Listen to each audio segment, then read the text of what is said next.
Nothing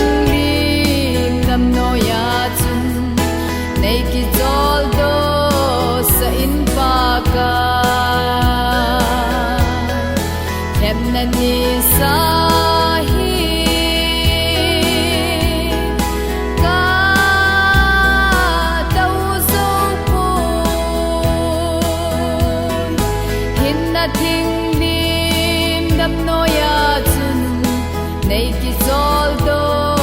สะอินปากา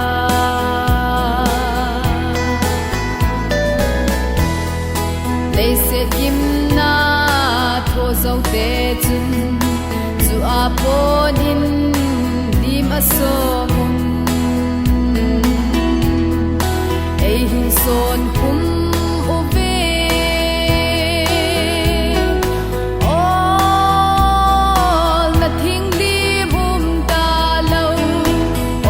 ทิ้งลีมุมเลาไลเสกิมนาหินแคบนันนิสาจูอาหาเอเห็นนัดทิ้งลี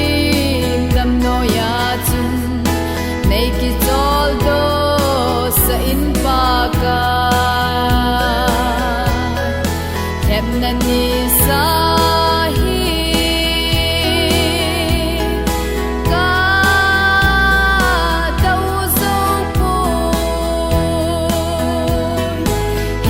ทิ้งดินดำโนยาจุนในกิจอลโดสะอินปากา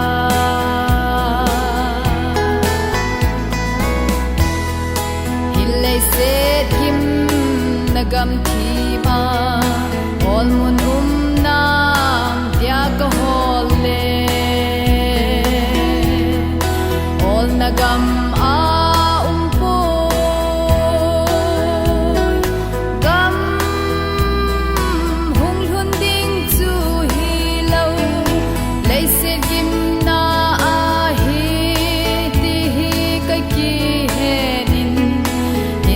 ทิ้งดินดำน้อยกางาเห็นนะทิ้งดินดำน้อยาจุนในกิจอลโดสะอินปากาแคบนันนิสา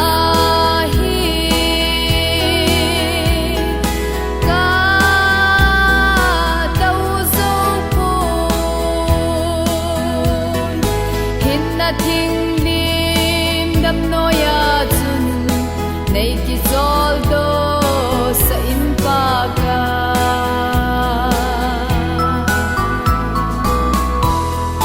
เห็นนะทิ้งพุงดิมน้อยาจุนมิทิ้งเตกิจอลโดโซตา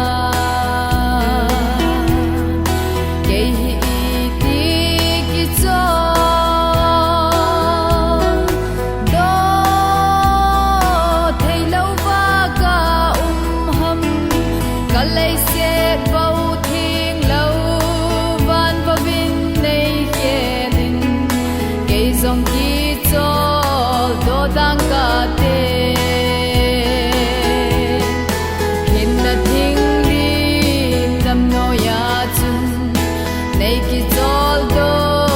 สะอินปากาแคบนันนิสา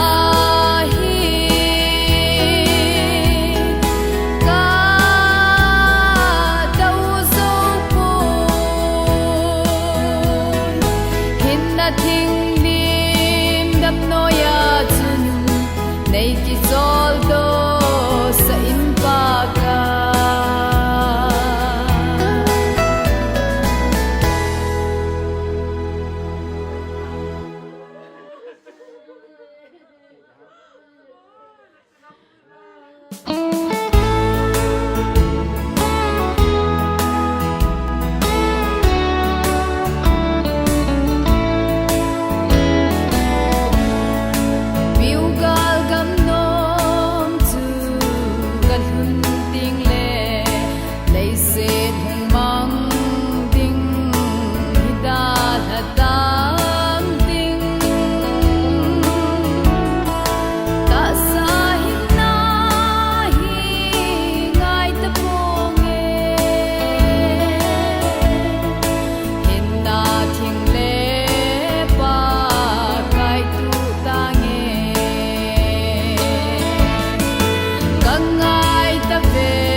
khian lo va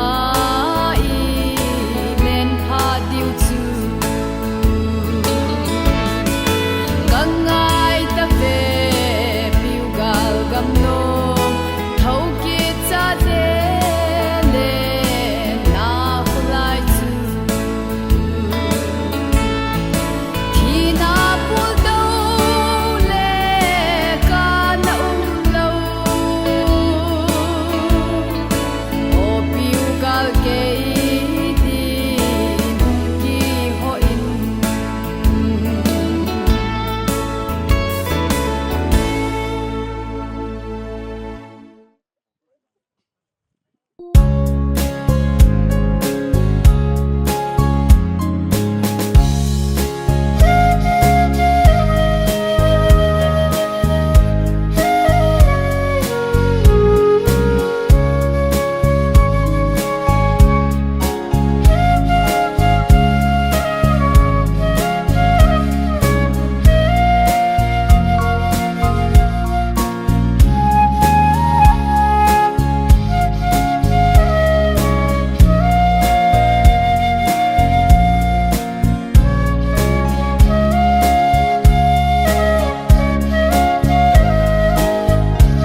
ngai lua hung kal sung ho zo si chunga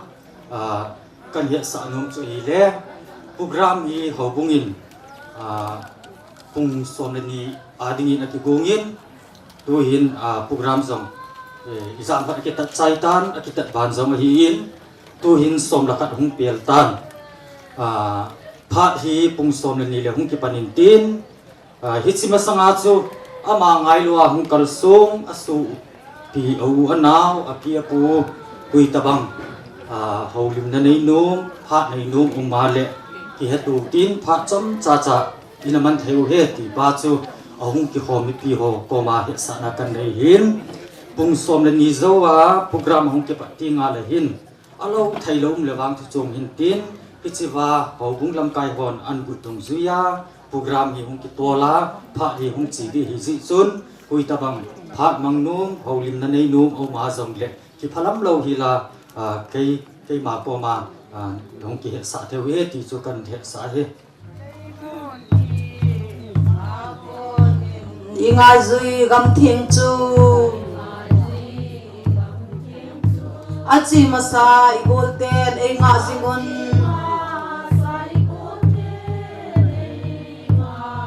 tui pi nong gal gam no machun golin ven na pon lap na masanga pon lap na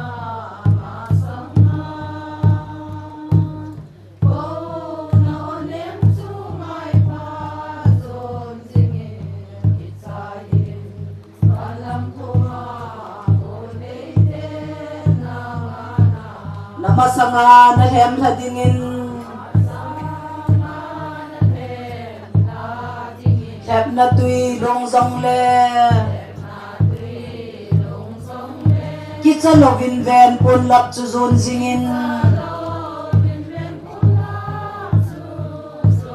hong ki le ki thei na hi ta poi golin ven pon lap na masanga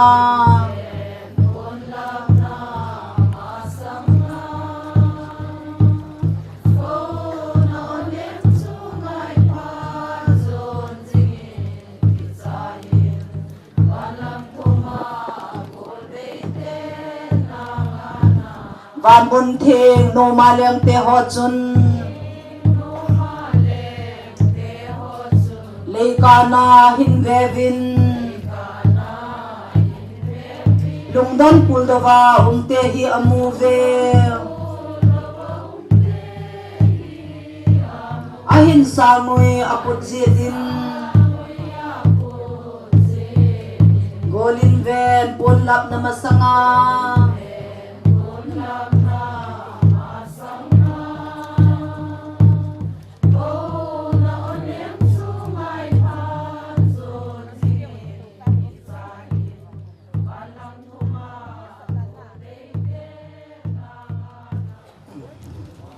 mas pen perin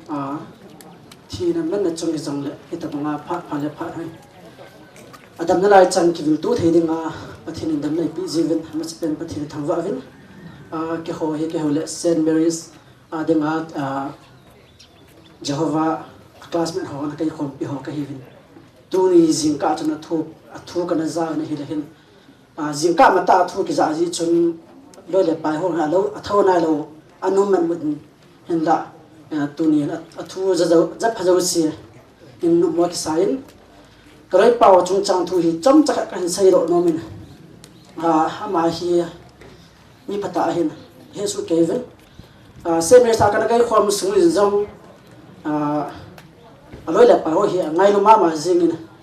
ki ho la zong chu ki ho best la ding hi ka kin bi pen di kin ka kin bi pen loi kha hin 2024 ham 22 ham khanina adam mo thu ni kisa anjong loi la pai changin adam te ding en pan na kilan chichun pathilong sin cham pha chu hung damin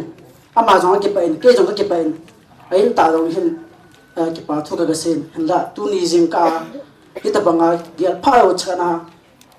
en da ho hi gelai le ke jing jong mo ka sain akitam ma hele tu jun julai le hen ki ho ka ki ya school kan kai khom kalo kum som เห็นนะ anniversary มันดำก็ติวเห็นนะละตุนี่เห็นมันเกี่ยวพาเราชัดเองไอ้ดาหตาเนี่ยเลยกันลุงทีมเฮียปุยละละซิงอามาเกี่ยวหิปอยเกี่ยวแบบสมัยกุมซ้อมส่งตู้กุมฮีกุมซ้อมมุ่งถึงเลยตอนเกี่ยวฮิตยากงกี่ร้อยความนาวเฮียฮิตสมัยเห็นร้อยเลยไปไงตามีอามามาให้มีทุ่มเหตุการไอ้ดาหตาวินอามาเตนี่อาจีนก็ร้อยเป่าเบนจะไม่ได้เห็นจงเลยทันยามาเห็นอามาเตนี่บันกิมนาร้อยตุนี่อามัน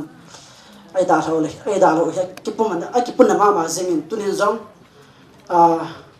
ได้รับกระทรวงการอร่อยเดียวที่มีได้บังคับจะพอเป็นอาชีพจูเรียกสมากัมปามาเงินกี่นะอามจงกัมปามาจงทูเจ้าจุนมัวสเลยจริงที่จงเลยในคำมินนหอยอันเววินลังอลุงอันตูวินังฮีวินที่จงว่าคนน่ะไว้อันทูหินเปียวหินตุนีหินลำกระทรวงการอร่อยตั้มจวบางจูก็หงเทียนเห็นละตัวหงเฮียหงจิงไลก็มูวินนะละตุยนุ่มงากูเห็นจังเลยมันจุ่มมาคนน่ะปลีงาคนน่ะเห็นร้อยเห็นอันเดลเห็นลงเบะเกี่ยวกับมาสังเบะก็เห็นเทข้าจงเละตาจุร้อยอันเดลเห็นจงเละพารีหงกินว่าตาพาจุนเกี่ยวกับโปรแกรมที่ปัดมาสังอาจกับพามันก็เห็นกิทุ่มว่าเห็นคนจะตัดจงหัวจงอาจงอเวลินที่ปาทุกันพงกินเนี่ยไอ้พี่เปล่าทูตั้มตาข้าเสียนุ่งตะบอยที่นี่มันจงวางสิ่งจงหิจิหินตัวหินลอยเตหอนอามาก็ลอยเป่าก็ไงรุ่นนาวเวสาเดนปูนขัดก็หินโคโนเวนจงเละไอ้สุมิเตียนก็หอมินไอ้เราเละอามามินาอันนี้ก็จริงๆดิ่งวินเบียขัดต่อก็หินจอยวินหิจิหิลุงเซตเต็นอันนูเละปาอินนี่นิสานพิเวนลังอีเวนที่จุกันเสียดอนหินตินตุนยังก็ขอบมาจะเสียลอยหัวเจฮวาลอยหัวตะเคียนque pato gan phunge e wa bhar san jatan te ki pe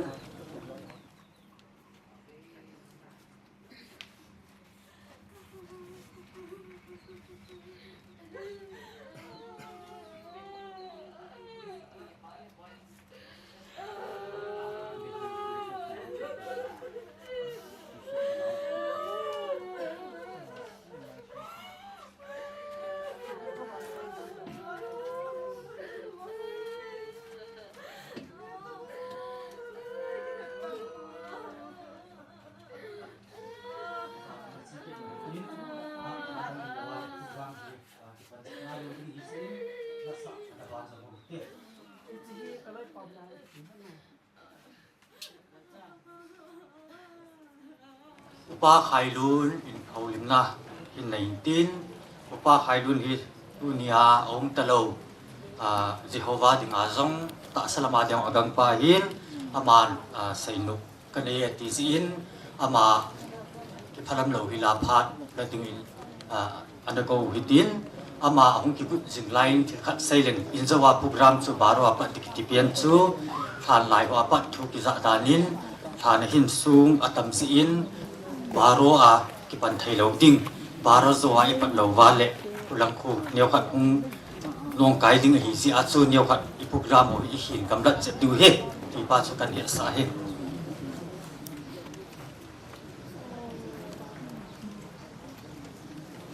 in sung mi te din mang boy tamari la in sung mi te ho tu ni ni khwa thu ki sei la ki sa ho he lungin ta na na ki mel chi di vian ki de sa on chule hong khom cha pao inao pao ngai na hong khom jo si no thi na hi imasang wa om che da thi che di hi win tun thilong masanga iton la ma chai bong thei pu win get khat alu he ta na ma hi ya chu adam cheng hin ki thamon to na pathin thu ngai la ji ji yo ngai tu ni ni kho ho ta bang a hi yo ting da upa pu ho dong pa sa de ha dong le ho ho li mun tin upa je hong de mon khom sang lin chung chang thu do la hin thu them cha ka se no mi ai chu alhagao hin ho hi itabang din mon am do ti hi ho tu nya hu kho mo hi lung gel khat ilung sum chi da bai koi san ikido diu kata sanin ni chu thi ni la hin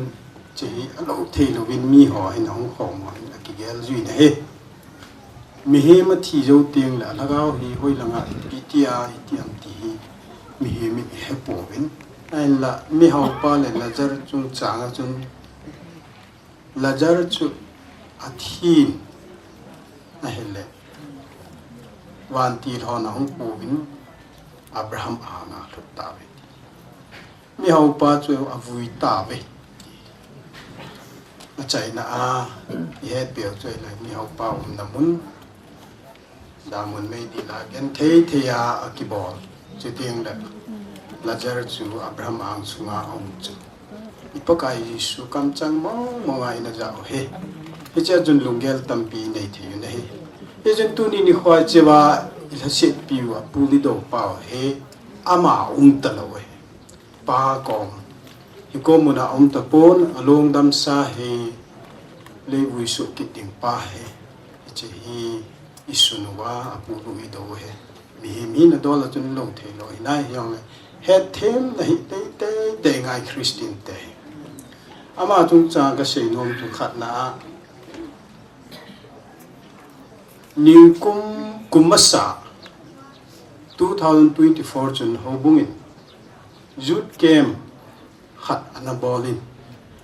evangelist helun chongloi le aloi ho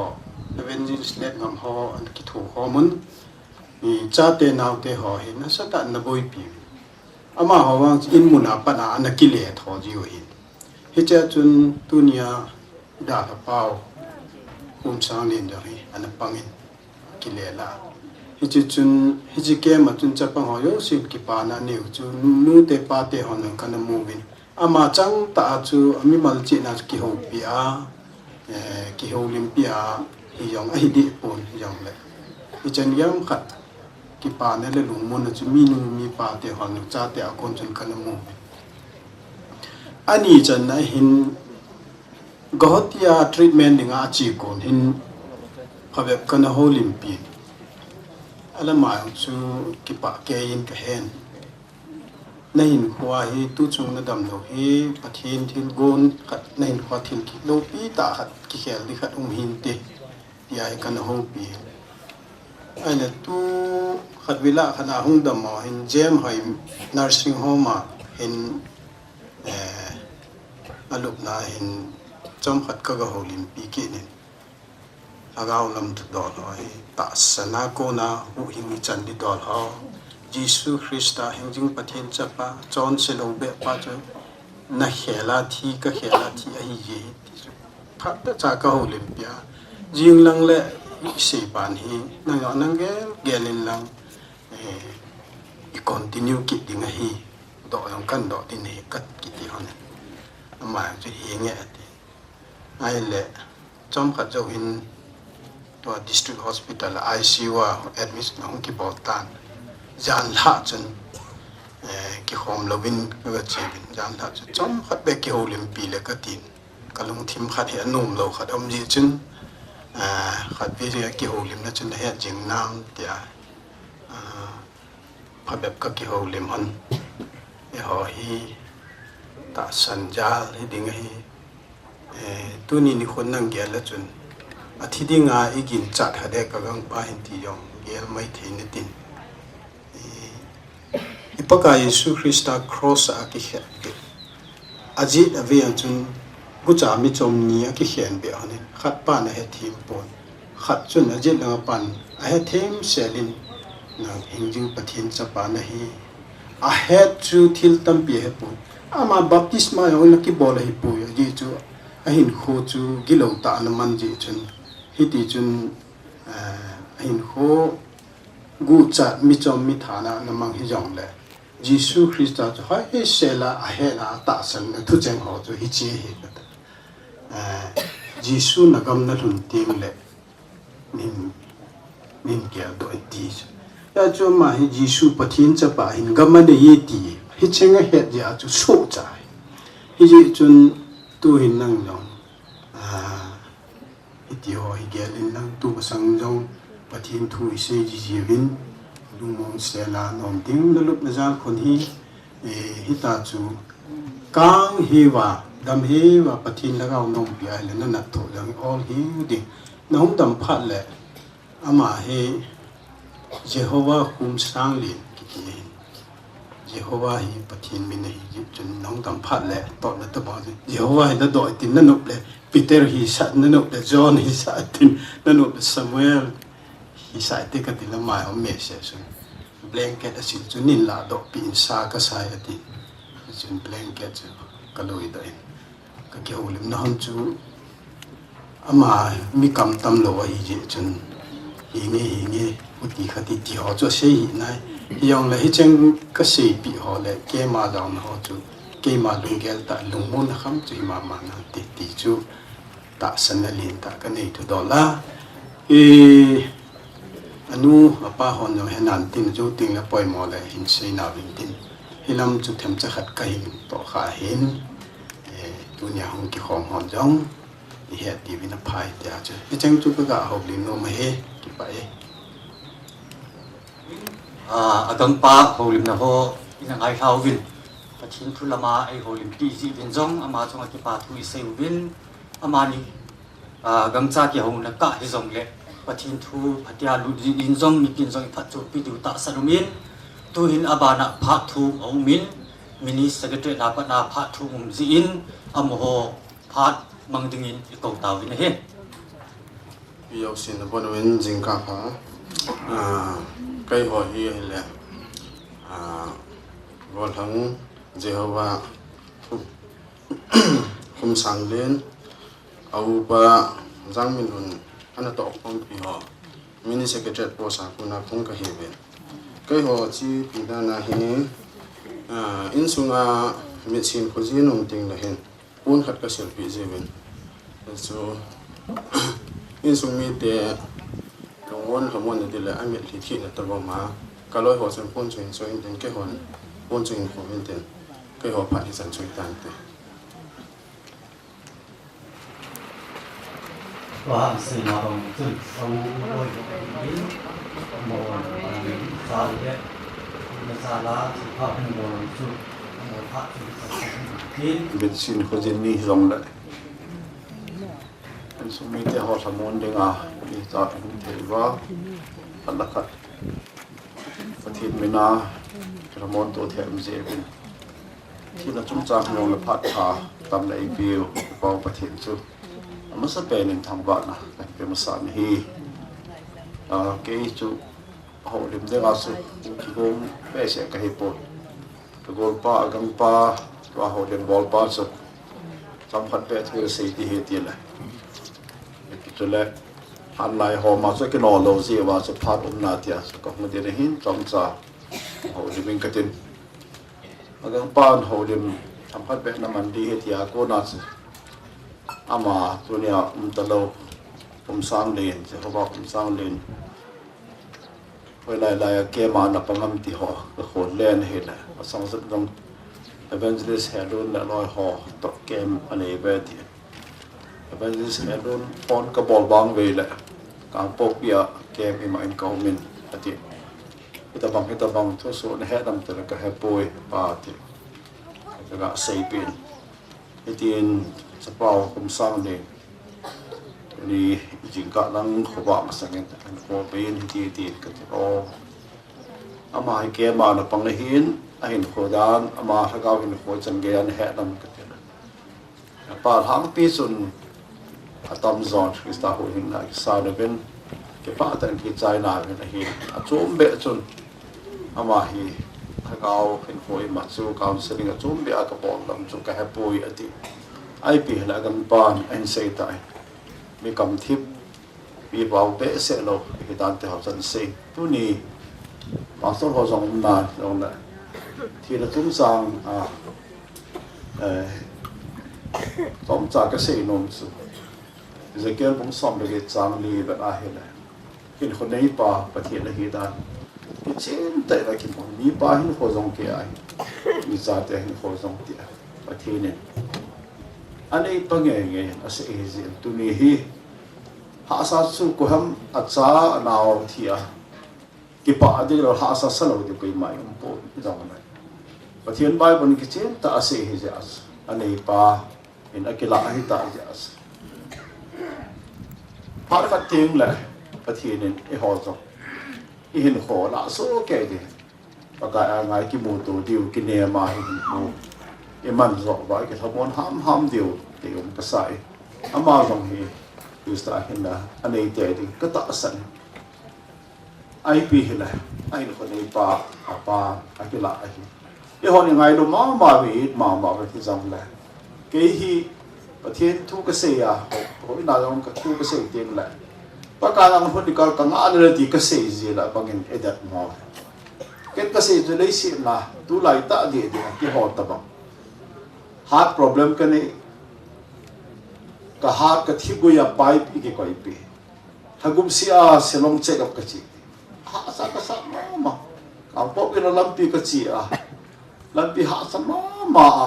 ki chi ting la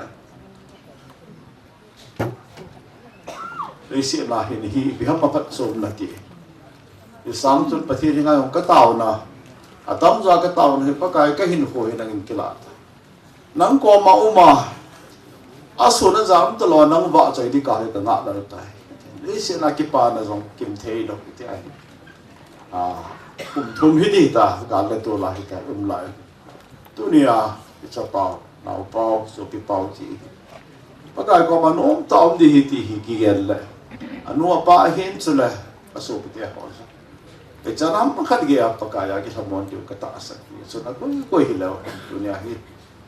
ai ko nei pa na ken ahi ta sia e ho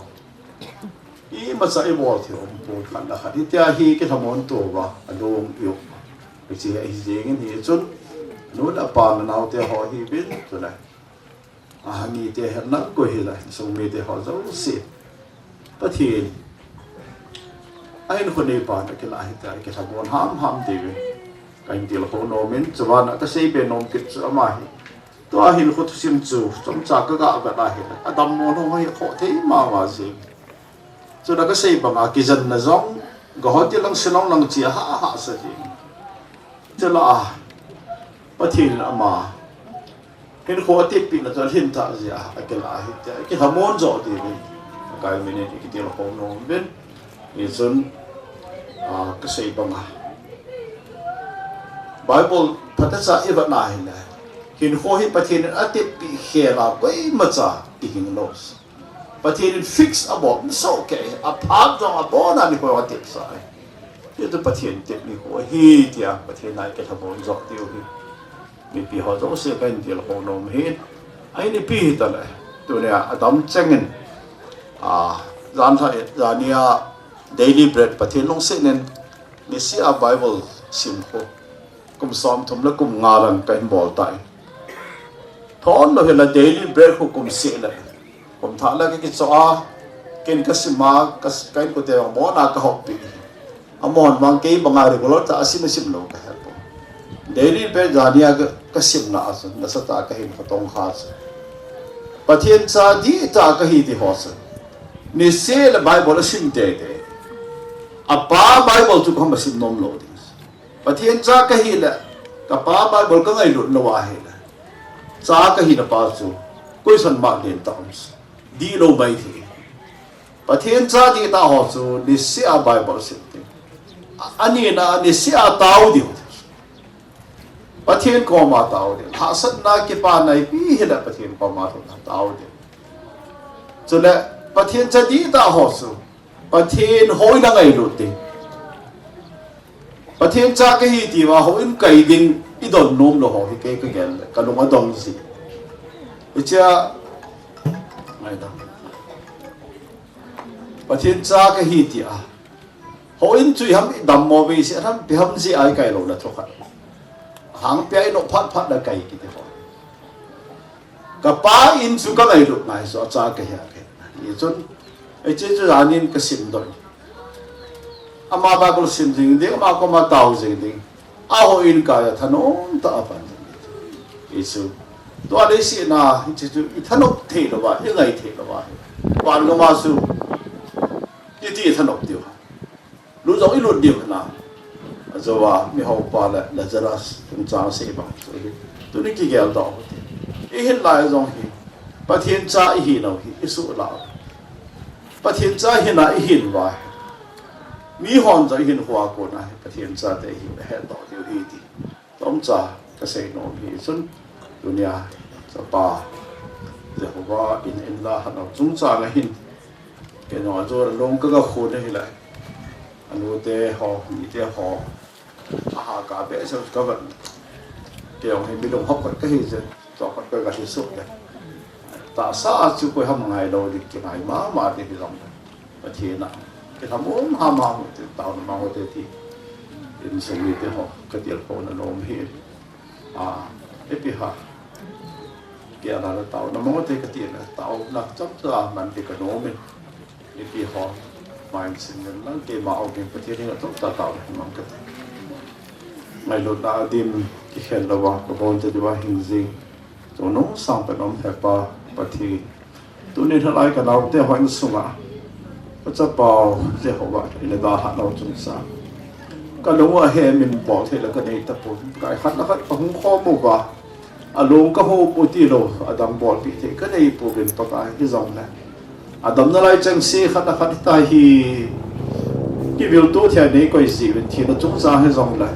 น้องปีนักจังอะไรเวทีก็เห็นสิก็คิดว่าฮาเลลูยาที่นั่นมินทางบ้านนักก็มาคิดว่าทุกสิ่งไอ้ฮี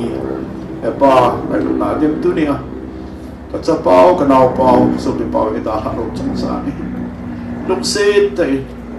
ไอ้นี่สุ่มมีแต่หัวใจเสียนั่งอินนับวันทำบุญน่ะน้องปีมาก็มานั่งไอ้ลูกน่ะโอ้นี่จะสาวนั่งอากิทำบุญหามาฮิจิที่นั่นที่เอาไว้ทุกเจ้าที่นั่นดีเป็นนั่งอินถ้าหากปีเป็นน้องเราเที่ยงปีเจ้าจะนึกออกมาก็ต้องปีนี่โปรแกรมจงกันมันอะไรที่วินก็ลาว่าเราเที่ยงนี่มันหาปีว่าประการเดี๋ยวเราเสียงขัดเวรให้ใจก็เห็นโคก็ตัดเส้นโคผมไปดีที่ก็เห็นตัวก็ทนก็ดำสุ่งดิโคฮีอาศิบน้ำก็เทปว่านังมายิงและนังมาเก็บป้าเห็นคนบันดาลดำเปียท่าขัดจะได้เห็นดีเป็นแล้วก็ต้องเกิดฮีตามได้เขาตรงนั้นได้ก็ถูกเปียนมเปียอาพาจะอาปกายที่ลงเตะหอยก่อยโตเอาเทนดิกินเอามาเขาเสียวนมปีจุนกิสุขันเทวันหอยโตนักก็มาก็เต่าฮีกับโปรแกรมกันปัดเดียวให้ตาในปีว่าแล้วเราเที่ยวกันยังหาปีดีเราปีจันทร์เราเสียนำปีทางแบบปุ๊มาอาจจะนงเป็นหิวเองปุ๊ปกายจะสุ่มเป็นอะไรก็มาก็เต่าฮีไอ้พระจันทร์ตามที่ชูมันตั้มตาไตซีพีหกจุงอาที่ปาทุอิเซวินตัวนี้ตัวหินละหุ่มบุลลังพอนละอันวอลวินลังละขัดนี้นัสพัดนักลายดูฮิซิจุนละนัสาวิตินสไตล์โปรแกรมปัดนาทีบารุมไฮเวลละมิติจะจุละจบไปนัสาดูเฮ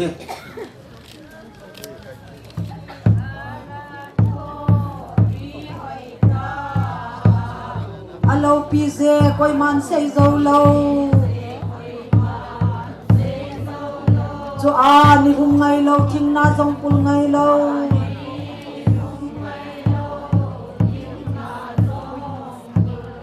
chung sana kopi nom ta achun cho a ni hum ngai lo thing na jong pul ngai lo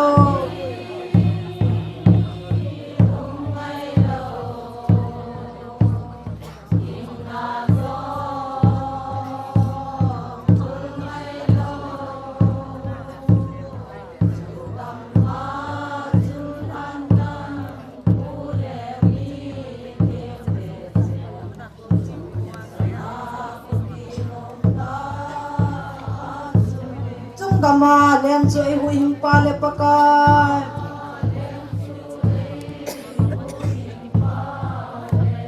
ken thai mur so chen to chengoi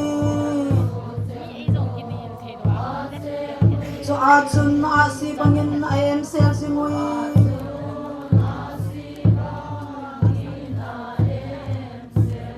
chung sana kopi nom ta chun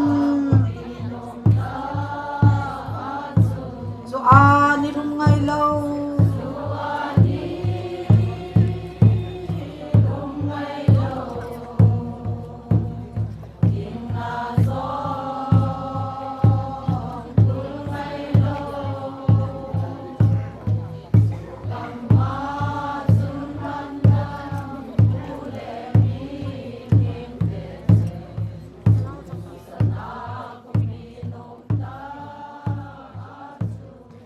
program ki soi chi jong leo hen tu sun hilaya Jehovah kum sang lin lung dam sa tha tu na dinga program hi ve sin tha na hin eng ka te mul thang kum sang lin tung dim tung som ni le khat lung dam sa tha tu na le buina program amun milun mang boy in center road apart tung som ni akiti in di jong le than nang to ki zama than mai ho to ki zama tu dung zuin aphat chan akipan tri pon ichi chun tu hin twa hi pat pan diu hi in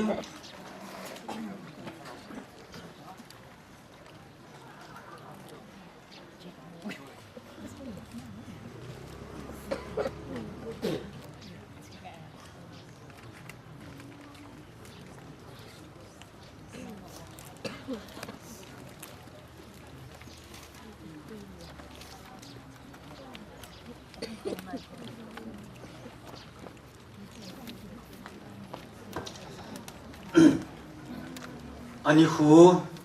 April tarik go kum sangi le som ni le go Monday conductor chu ele milul putin chun charge committee member keima ka hita in muna thadu ting hi reverend T Hopu M Sungil pastor area pastor pa M Sungil pastor area pastor pa hi in than muna vui ne hi le ai ho area pastor reverend ngamin thang ung di he kipat na taw na ai nei pi du chu le upa ngam sei MCC hobung phat na hin akhat na mulum ECA church in mangin tin ani na hi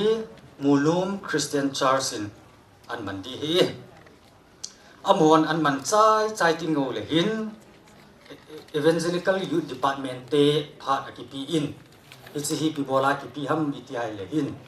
gu thang kum sang hi tu le tu a hanglai member kha a hi na zala chu youth department te alo theilawa phat hung ki pi hin hi chi sunga hi amon chu sei la sa num anei wa jong le ki phalam lo hi la youth department ten phat an man diu hin tin amon an man chai tingo le hin munum youth club te phat hung hin tin munum youth club ten phat an man chai tingo le hin pu te phat mi di hi siwa hi pu te phat hin mangin tin ki pam ta khat chu in zwa chu na pu te in ai ho dingin dang nong re dingin chatam chai hong le an om win ni pi la hok na nei win amo chu ngau ki pa thu se win in zau ting ngong le amon holim na jong an nei du he pu te phat hi a ki chai tinga le hin in sum mi te phat hung hin tin in sum mi te phat o hung khat zau tinga le hin in muna ku na tha do hi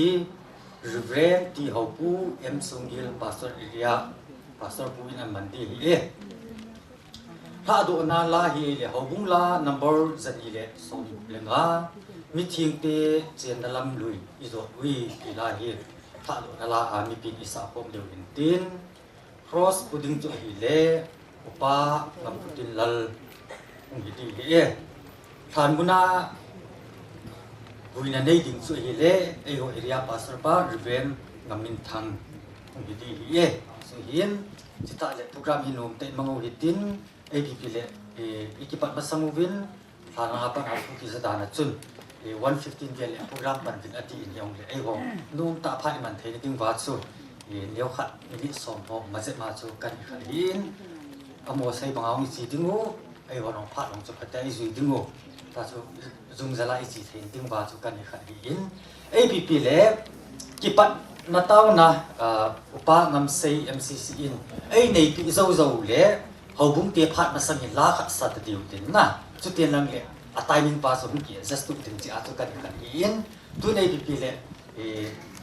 program ki pat na ting wa hin ki pat na taw na upa ngam sei ai nei pi tin aman an nei chai ting u le hung bul lam hon la khat hol bin lang lung lut ta in som khat ana sau tin aban chu chi ki diu he tu in upapu pachi hinga taw na mang dingin ki ko ta ve he in na bulpi pakai hatcham kapathin tu ni in sung mi te ding la sung yang sunga dinga lung hem na la pu lo na ni khoi jong la itabang phat pha tu kho kha tu the dinga lelam hin ko dam na ni pe za win pha di lo ya tin na min lo ki ta thong wa ni pakai mi khat ja wan mo ya chon sin ung do na chon sin ja thi na ung do hitia chu mi tin na chon sin ja mi hem jo se chu na thi na ung do ta ne ka bu the nga ka mo ba ka mo ngai ba mo ba tu ni khwa hi ichkal lian nau le se na thi na hi hung ki to la ka cha pau ngai ta u ka I ta u kum sam lim chu nga hi thi na a kun kuma hi ta hi chun pakai hi chle sit mi hing ga ma hi ka nau pau ka cha pau hi ha thei ta lo ding chu teng le ka la wa hi mi him khat banga hi khat khom thei ta lo di hu ja chu hi chle sit na pakai a chai na pe na chunga ka bol di wa lom ho kin thu dol hen lang pula pa khang gui thu sim hi jong le so na dinga dan mo kan ni ho zo siu hi tua hi pakai lam ka na pha bi cha a ki su fal thei na lam pi changa an tol wa phat mun zo si kan lu pan di wa tan pakai na put siam sa go le daya ko ni veng bin nun chu ten akina hung ki lam ding na kha te ho zo si kam le le anang ma hung pangi lam pakai ka phat ho le ira kai zo si lom ta ka chai thei ne diu na lun se na ha ka wa chun ni ma pui jing ta win tia hin jing ka pakai jesu krista mana ka ta wi amen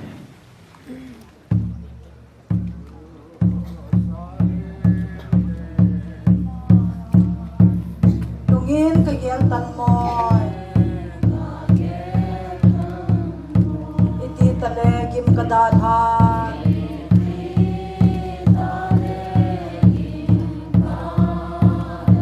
anom chu kamudam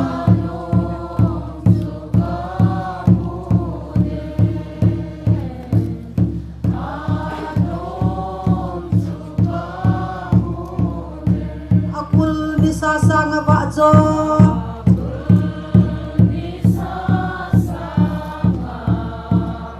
nom chung nung hoi chung nung akot zo si chu tia chu em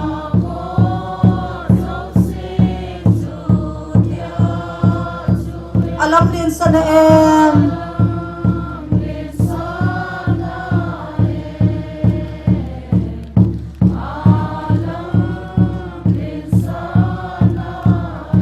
ahon sung va nom chung nung de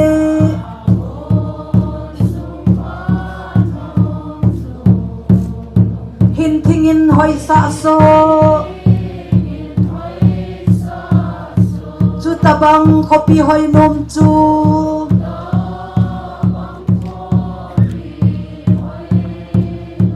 mi hem mit in mulau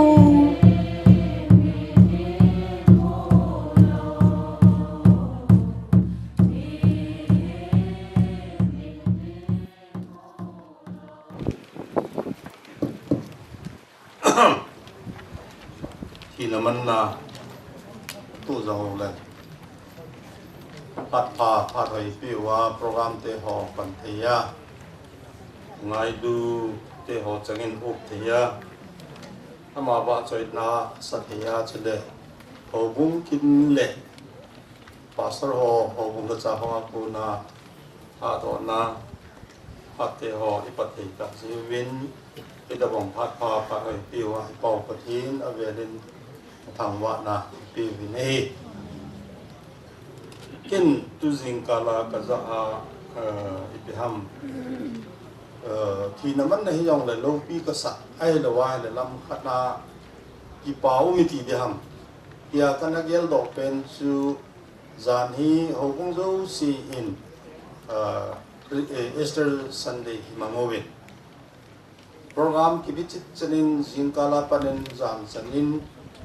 Easter Sunday te ho kai hom le ho alo le adang dang ho ki sim te ho hi ka ga ge lai le tu na thi chapao tu pao isu pi pao pum sang li ni ichi su boi lo wa aun chu ka ge le lo pi ka sain ji chu na maung te hi jong le amazalin program te ho su boi ya am lo jin achunga te hi zong an lang te te yong le ki pa thui saving pathin zong angwa na ipi ni program ma hin tep chat athum na evangelical youth department te ho hi mundanga chu ma hi pia be se lo hi a hi le icha pau tu pau nau pau tum sang lin hi khang lai ho sei dana hi ama hi church square member hi ji chun khang lai in church square member khat khang lai member chu tam pi nan yong la bon che chu church square member hi lo hi church square member hi sia chu ama chu ma ho yin na nia hi te yong le la sa na ni ding pi ho hi sia chu it's evangelical youth department khang lai te ho hi chu ma ong ki pi hi pa chu pa hin sei be ki din tin Ilaya in nei te ni mangbo hin no tamari hin ama ni zong to bunga lunglut mi ya pon tho ta apan na thei zo sia panga anu maria di de hi phan ma sa chan ho chu nomei committee member ho ne hi hin kusunga dinga bungin adinga panha ta la in sung khat a hi we ti yong chu ila se no mo hi chi ho bung ti yong chu ti ma bongin ki loi khom na kha hi ain sung mi te le am ho in ho bung adinga pan i ma zo si ala ba no chun ho bung in zong ki na man na te hoi tu te nga he le chi in sunga dinga chu pan hi ti te ala dinga hi ti pa chu da na ke nei in sum le pa ya ki thopi na ham til le lo ki thopi na ham da na ki si min chi dan ho zo si yong chu tu chana sum le pa ya ki thopi na te ho ai lo le mai tin ben se hin ho bu nei le nga te ho jong in lo be a ngai lu na za la tha khat ai lo le ki loi khom khat hi na ji wa chu mun na ngai bo bo wa hi chi in sunga jong hi ho bungin apan na ding do ho zo sia chu ki pa ngai ni ki to ka hin se hin tin tu in ha tam sei ta lo win in ki tol de da do hi nu te ho hu ma sa win tin ama hon a sei no mu mam ke din jing line abo nom ho in bo lo win tin aban ting le missionary board ho hung hin tin a chai na in church committee hin hom chan si ding do ama het ju ding a pun na an bo de hi nu te ho sei hom ne nom ni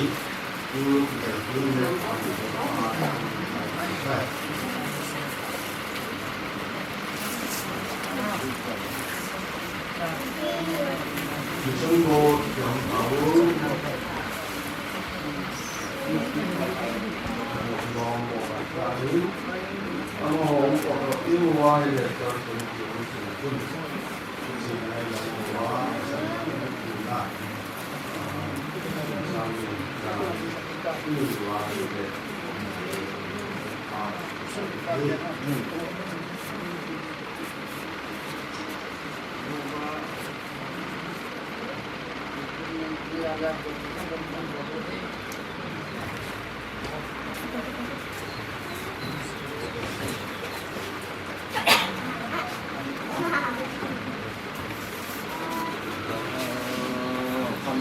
yang nak sehingga lohin charge committee sana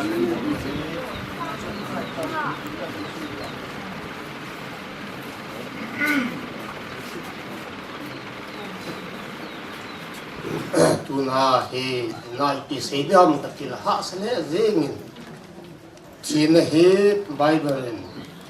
ase he le se le vuya ki sin he le vuya na su ti he ti bol jan he su ke no su ke illa mi ya ti teng le koi ma cha thu zo kim pon apon lo kim pon isla komona hi dan dan chu in su tini khul han nang le athilo te koi ma cha kim lo ding he la tuna se nong chu sumite igia diwa kadisa chu thina man nei jong le mi abong chu adam mo na jong kizen men lo alung jong kimolo kita zo thina za chum chum me hi zeng jong le e mo hon sumin it's a pau so pipau adam mo na izen novin a chinin jong angai lu chang ho su piu la na bin iop thi is ho hi ikelamun na diu hi main tin mi hema lamun na ding I ma cham pu yo christian ten bai barai pi aziam achi ma sa ho pathe he ma sa ho ni ti athu om ti gel do tin adin kadin do si long la ka sejin job hin ko hi ila na ile ane go zo si ni khana ti chai sa pasal sayi nu mai thum ni khana ti chai an se ti wa chu pathin ni tai wang na mang jong a ho poi ti nai sai pun he pun lal he jing avon abot ke he ti chun vula amaya stu pathin ni nga pathin ni so zo se he ipi he ama na kinu la he tai pakai chu nun no men na tin he chu kan si do no me hen tu hen monom Christian Church on zo lain sunga inau pau isu pi pau abi hi insumi kapun net hu ve ti la sanin hu bu minin pun khana kan hu di wa hen isi chu ki ho phat chen he kan te tu nu pa hom se se hu ben nang pa sa pa lo min pa sa tin za hu tin hu bu minin inau pau ki pau te pun hu te Hong Rule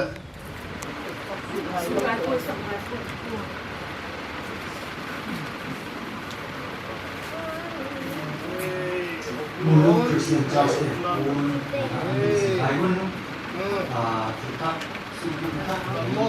Auni Mulung Isia Church hin Mulung Christian Church hin ichil phabol naw le ngei lut na ve sa na pun khu naw pha chu hi chan chu hi tan tin tu hin aban anacha thau hitin pum sang lin hi khanglai member a hi to dung zuya tua hi khanglai chan pom pi ho pha pi diu hi ji chun evangelical youth department molum isia charsten pha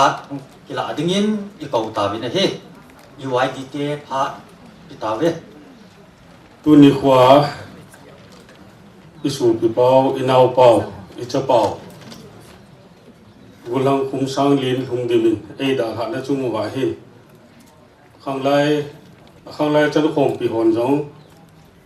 aki ma hi jong le mi hi min sei the bol the ki nei ta po in pathin program a hi tai la mai du hi tan tin ama hi Church Square active member jong a hi in adam mo pha na hi hung pang thei ta lo hi in chuta le khanglai activities ho a to le tham ipia ki ngan sin hwa jong fal ta khat a hin khanglai ten jong kai ma win hi jong le kunin e ne da khata win chuta le mi pi hon e he thim du khat chu khanglai ong thi ni le hin khanglai te in pun khu na kin khat chu kin ei ji mong a hi in hi jong le hi ji chung chona chu khoi member ho hi ong chang in la khat ki sa pi ji hi in tu nia jong hi tam chu ki tam zo ta pon tin kin le dong a pang to than langa than la ya pang ho to ong the lo chu hung hel hulin tin hi jong le ong chang in khoi member khat in ei da la na chung wa chu la rong kan sa diu hin tin tuin APP hi le Church Square hon la kan sa ma sang win khanglai executive member ho si chu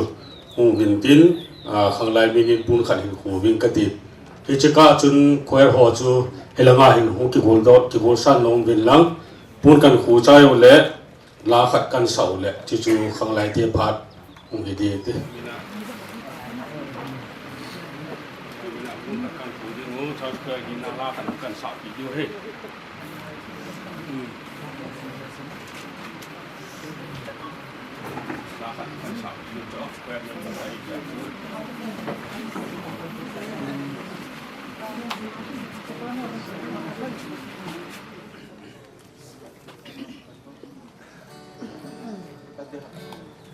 Dilhung ay lo Zion Mopi Lain kamau kakasunikini Unaw kisil ilengin hansate Kaya sa mundo nagsugamasın Kangay tabi Kangay tabi Amulaw pi Hoy nasaw si sangin Lungsit pala Krista mel de umsu Mukanong kalong hambal na dingin Ako'y nasay solo kamsu Isang ninahong tayo sa lenagam Talagang sugam nung tuholin lang Lesit ang hitsu kita'y ningahin Kangay tabi Kangay tabi Amulaw pi Hoy nasaw si sangin Lungsit pala Krista mel de umsu Mukanong kalong hambal na dingin Tunggay hadam Tele namun Tunggay law ka Ikaw melhandang Besil tingin Hagawin ay puyin Lalun yang gamhoy Suka ngay ngayon Kangay tabi Kangay tabi Amulaw pi Hoy nasaw si sangin Lungsit pala Krista mel de umsu Mukanong kalong hambal na dingin Kangay tabi Kangay tabi Amulaw pi Hoy nasaw si sangin Lungsit pala Krista mel de umsu Mukanong kalong hambal na dingin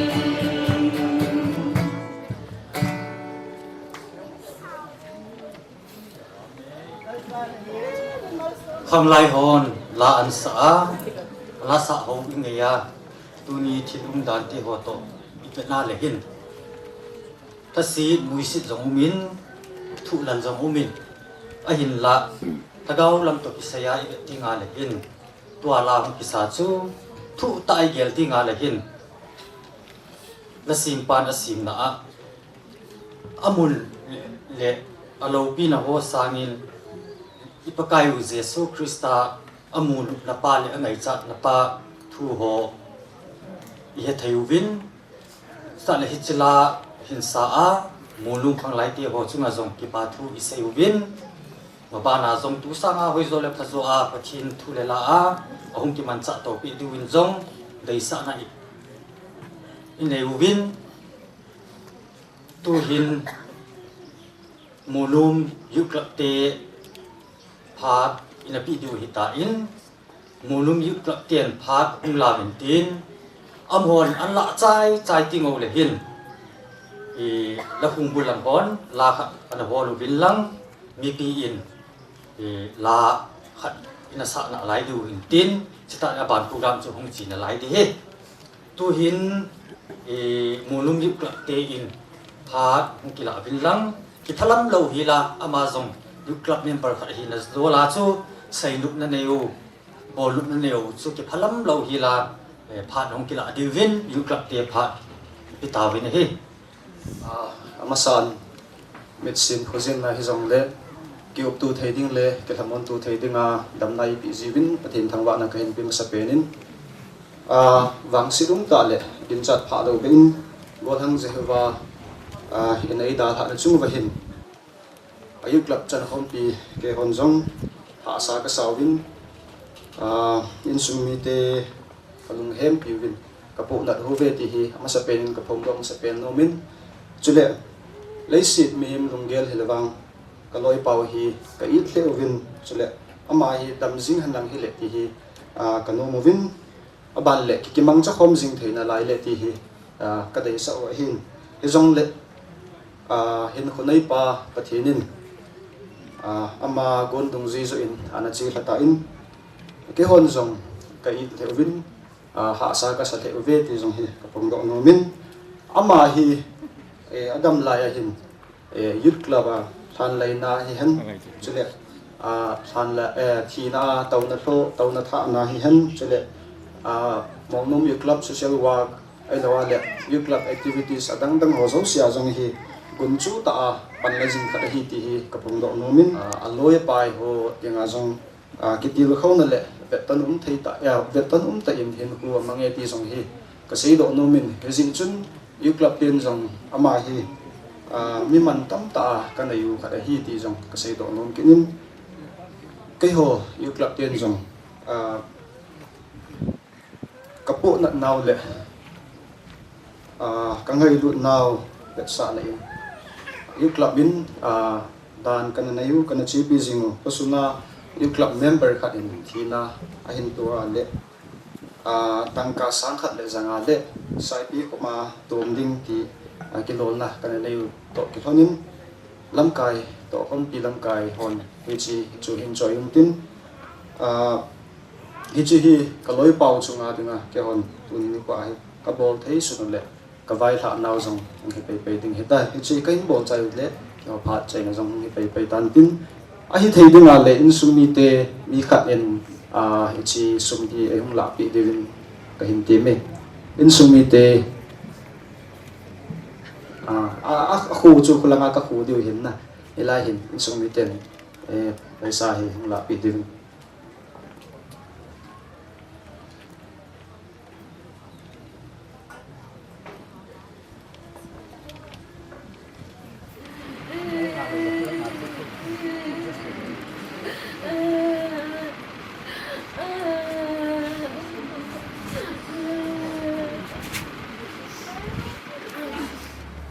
tu hin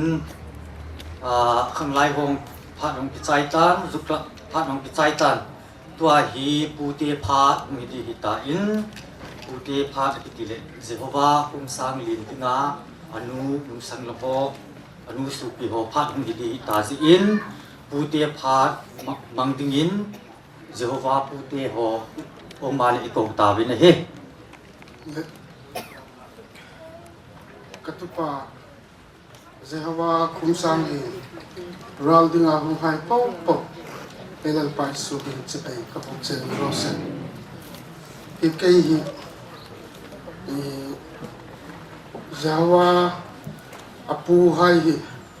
kapahin naw parit amneya Zehawa nu hi anaw pang tak tingnan thoka pathum na ania Julai chun pasal kai chong kania kapahin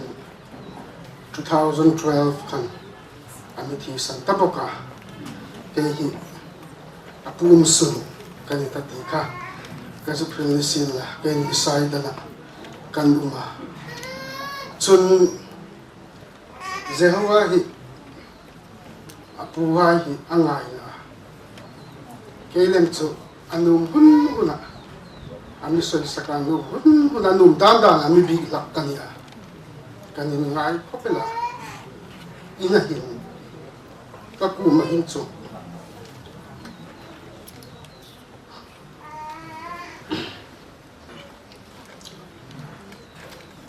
ahule pu kadi atia alaka sungang rim chune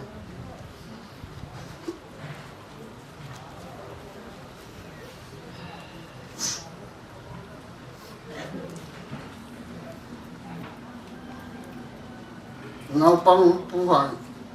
za pe tak ni khom man ti với số lượng bùi hại được các bông xin là quân lạc số các tuần đó lấy cho lại xuân lom thu đến lâu thầy lâu bạc cái này về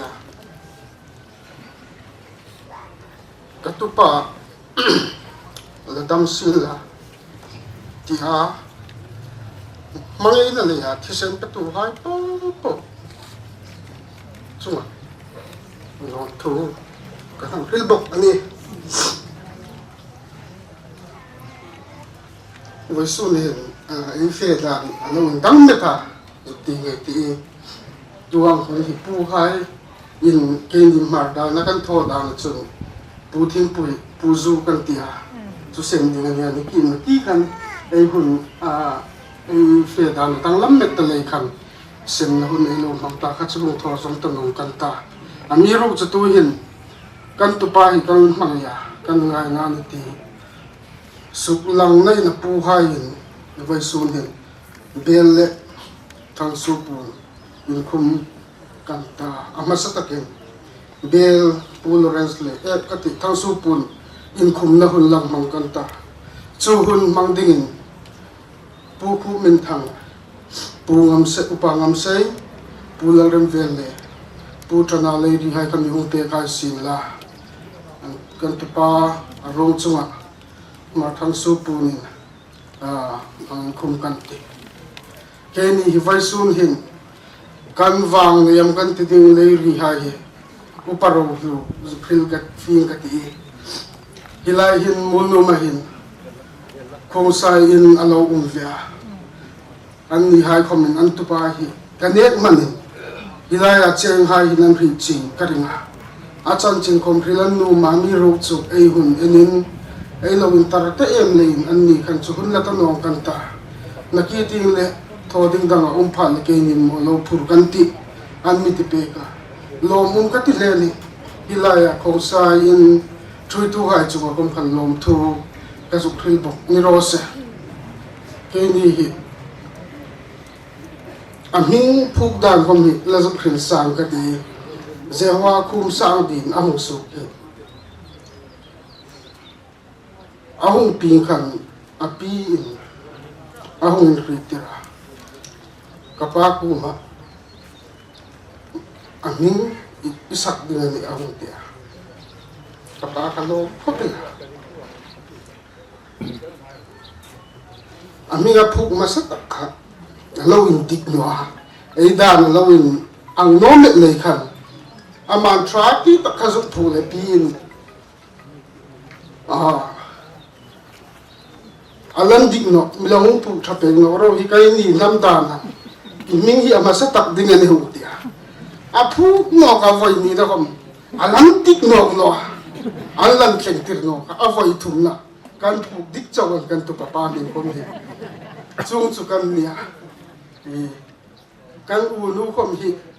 ka du nu tamari kom hi a thil tong hi vai su na thil tong hi tu thim har sa ti ding ni vai su na ku khom ha hin in trong try na lo san ro tin jang feel bok ali le bel tolerance le pusanga khan nu choi pe khai sin la Yesunga tawana tong thei dingai uman chu mi hung su pe ga sil la apa mani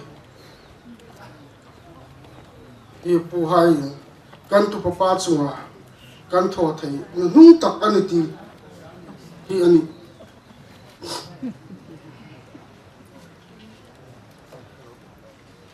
me khang khan pu hai kan hun mang zo ni ro sakal lo me aban anachal hawitin aban ichal ham samwin thupul kha inein katin arang pia hi thina munwa hi sitina lehin pastor pun tha do na leya tawna nei chai ting lehin kimo zo do na hi omzi pon in mai langa thilung hi ki puya anu apa auna apia pu ho asu pi ho to lim kila na hi hoi lai mun hi zong le jing te hi in chi in zo ting jong le hin ding hi zia chu nga la po hitin amo ding a zong ta sa me la amu naw hi a chai na ding to hi to na hi ai won zong nga ham hama amo zong kin won lo hi la lim kila na ho hi phatia kila sa diu ti pa hi mi pi ho kan tik na hi in mun khat mun nia chun ka muzin ano the thu zui bin hi le ai nei te ding no anu zi pon chi a chu so bi si chu hi diam yong le lunglin tai na nga du he ti pa su progress na kan nei he tu hin aban ana chal taw bitin pute pha chu akichai ta in tu hin insum mi te pha ong hi de tan insum mi te pha ong kila dingin pui penin ong la de ham pa i de ham pui pen i dem ni nia sai lu mau le sai ventin tu ni sum mi te pha na pi taw bi te tu ni thi ni hiong le pathinin phat gai tu le dai te ho pi ma sam lo hela program ni mon the jebin amma sa penin ipa pathin thangwang hanlang ipan le tu ne hung zo si mi iza tham khatang chi to yong le to am zo si in sung mi thai ga din na bon chawin chebe ka hin bon ve kyo in sunga dinga chu ke hi neu pen ke hi ko le ko in phat hi amon he la hi ai le to ko mang boy la thu se hi ama hi lo ta ni hi no to le mi kin zo sia chi chu hi le ama pat hona hi in je chun tu ni program hi ka ge lai le ko sung mi pi te style aloya pai hon angai tu dani ko venai le amazon na sata phatna phat anabol je achu tu nia hi aga mu hi ti kamuin ahung zo si chunga jang ki pa thu ka se ni hi ei ki thi halang I cha ten thu in se le I chu chu ei ho I chi na hang piu le I ya da no hi ai ba nga chu pathini mi hi ma sim hi ei ho thu I po in abong kum som sigi som ge da damin abong akhang tha lai tai na thi in to a Jehovah hi ka venai le kum som ni le kha chu dam hen lang hi le a hin khumon la anu na lai pe hi ding hi na a si jong a pha jong I pi jong dem ke ta in fo amon ni lai ta thina to hi ichi thina to hi pathini na ma ding a thir pha zo hin te ti hi ka ge le je chun aje chu pathini na ma program ma sim pia chu dam son han ngai le a hin khu se thein te ei lo le thir phalo bol thein te tia ala a in sung mi te ho le ke ho hin kala wa pathina ka ki thomon zo ti hi anu pa jo ka hin tim no mi hi aje chu mi min ku hi ve nai le ei ma ko na hi I mu cham lo hi cha le nau ine ya I hil pathin la mai pui chu I bon thei su ne hi chapang abang sun anu le pa thu ngai ma abang chu le hi le aloi a pai thu ngai a kin khu mong hi ja chu ama dinga hi pathinin kin pho zo au gon hin te ti in kala na hi au bo hon ngai dot ni ta in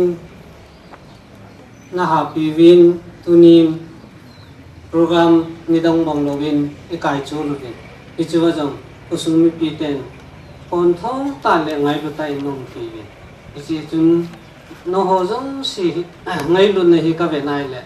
ke ho in sunga ko tu diu lom jong ai oi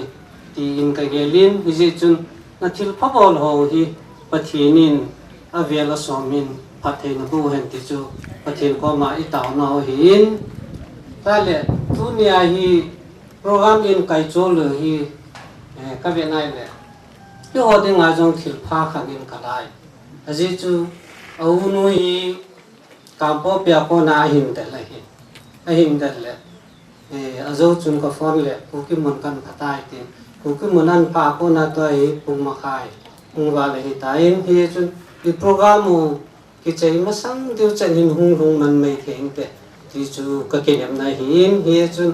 kon da kon jong lung se tain ne gel the mo vin lang program hi nin kai job pi be ven lang aji chu tua si angai lu mong in sumi to bang he ni hi ta be au nu de nga chu hi chi hem mu lo la hin khwa khat le chang a thung ki no han de lo ti hi ja chu tham chahat concession nin bol be pi fin ti chu ka ta na hin pathinin amazon hin phuin tin a pha chan minute som ni som thum sing hin hung in tin amani ucha jong khat ve be ki mule ti chu ti bon cha bai de sa de hin ka helin ke cha hi lo no cha hi le ki chu amani de ma a chai mo hi ta na so pi nu me kha se ne hi amani hi a ki sang hi je chu ro cha ta panga ki ko mo ne hi chan chu ka sei the hi han lang na phat no zo siu pa the nin phat the ne bu han an na bu ta han ti chu ka sei nong hin anu in phat som chakat ka mong nu ne ati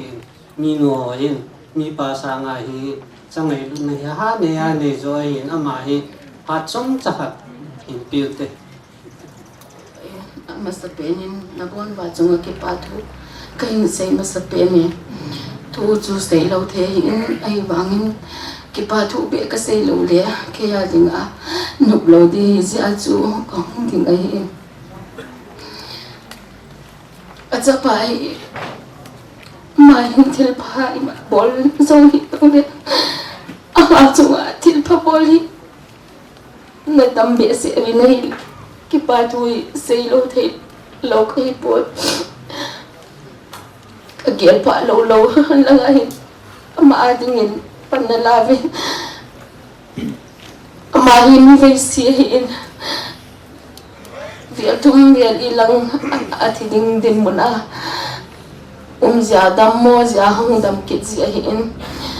na ho chu ken sei hi long nen program ho jong chu aumen ke man an na ho chu hin sei pong ka tin kan sei nom chu hi le ama hi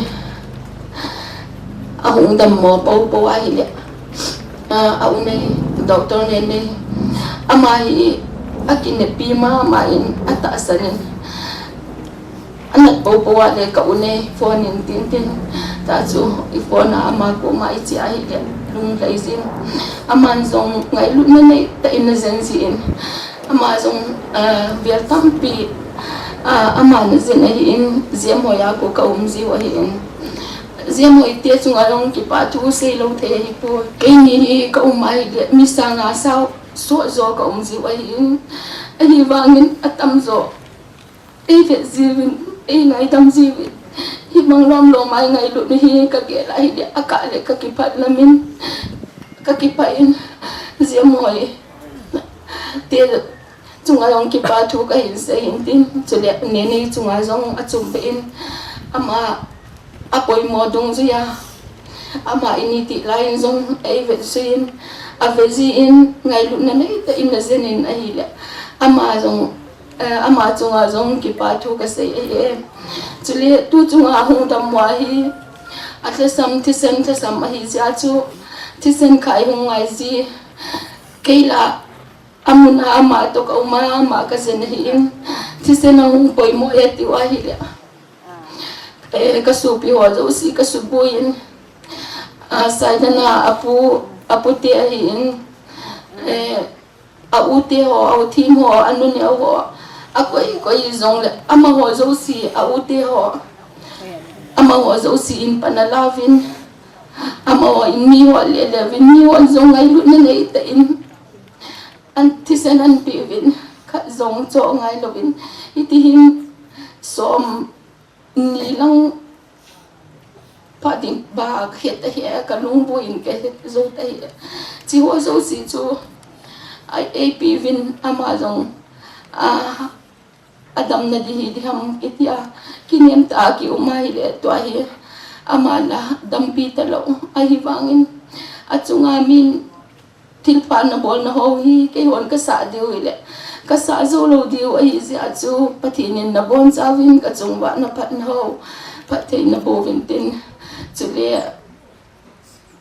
kang lai ho zong ai in loi le gol ho zong ai in adam lo wa hi itiahi agrup min sumandon komvi sumre pai hong pivin ama chunga hin ngai lut na nei ta loi le gul ho zo si hin char square ho hin itiahi ama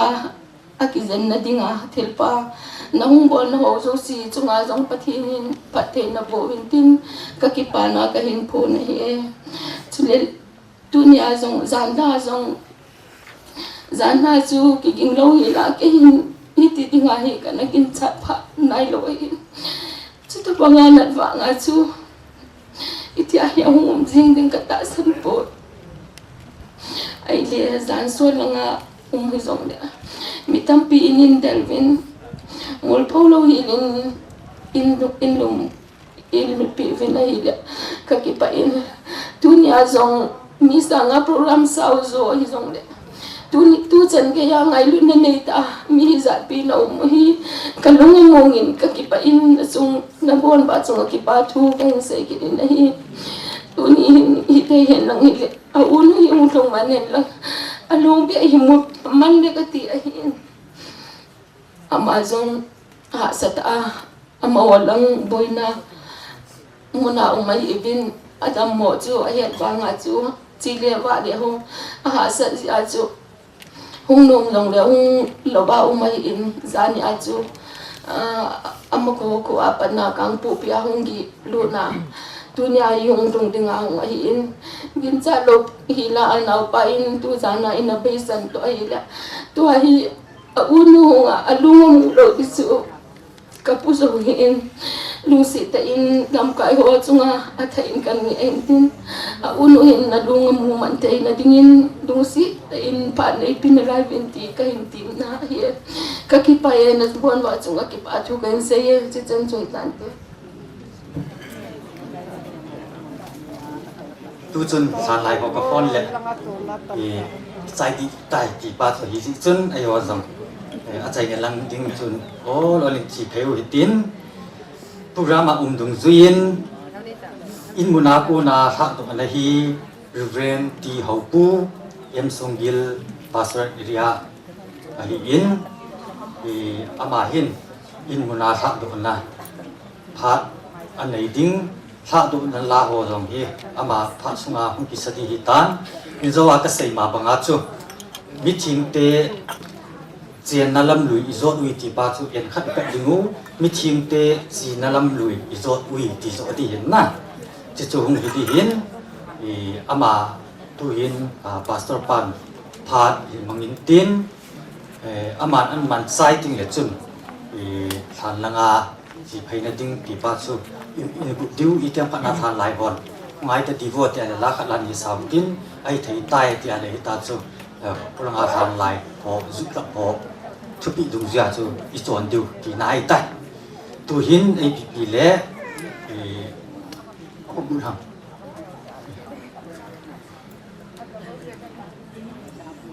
ไปหินโดนแต่จริงๆนะกูงสุดเทส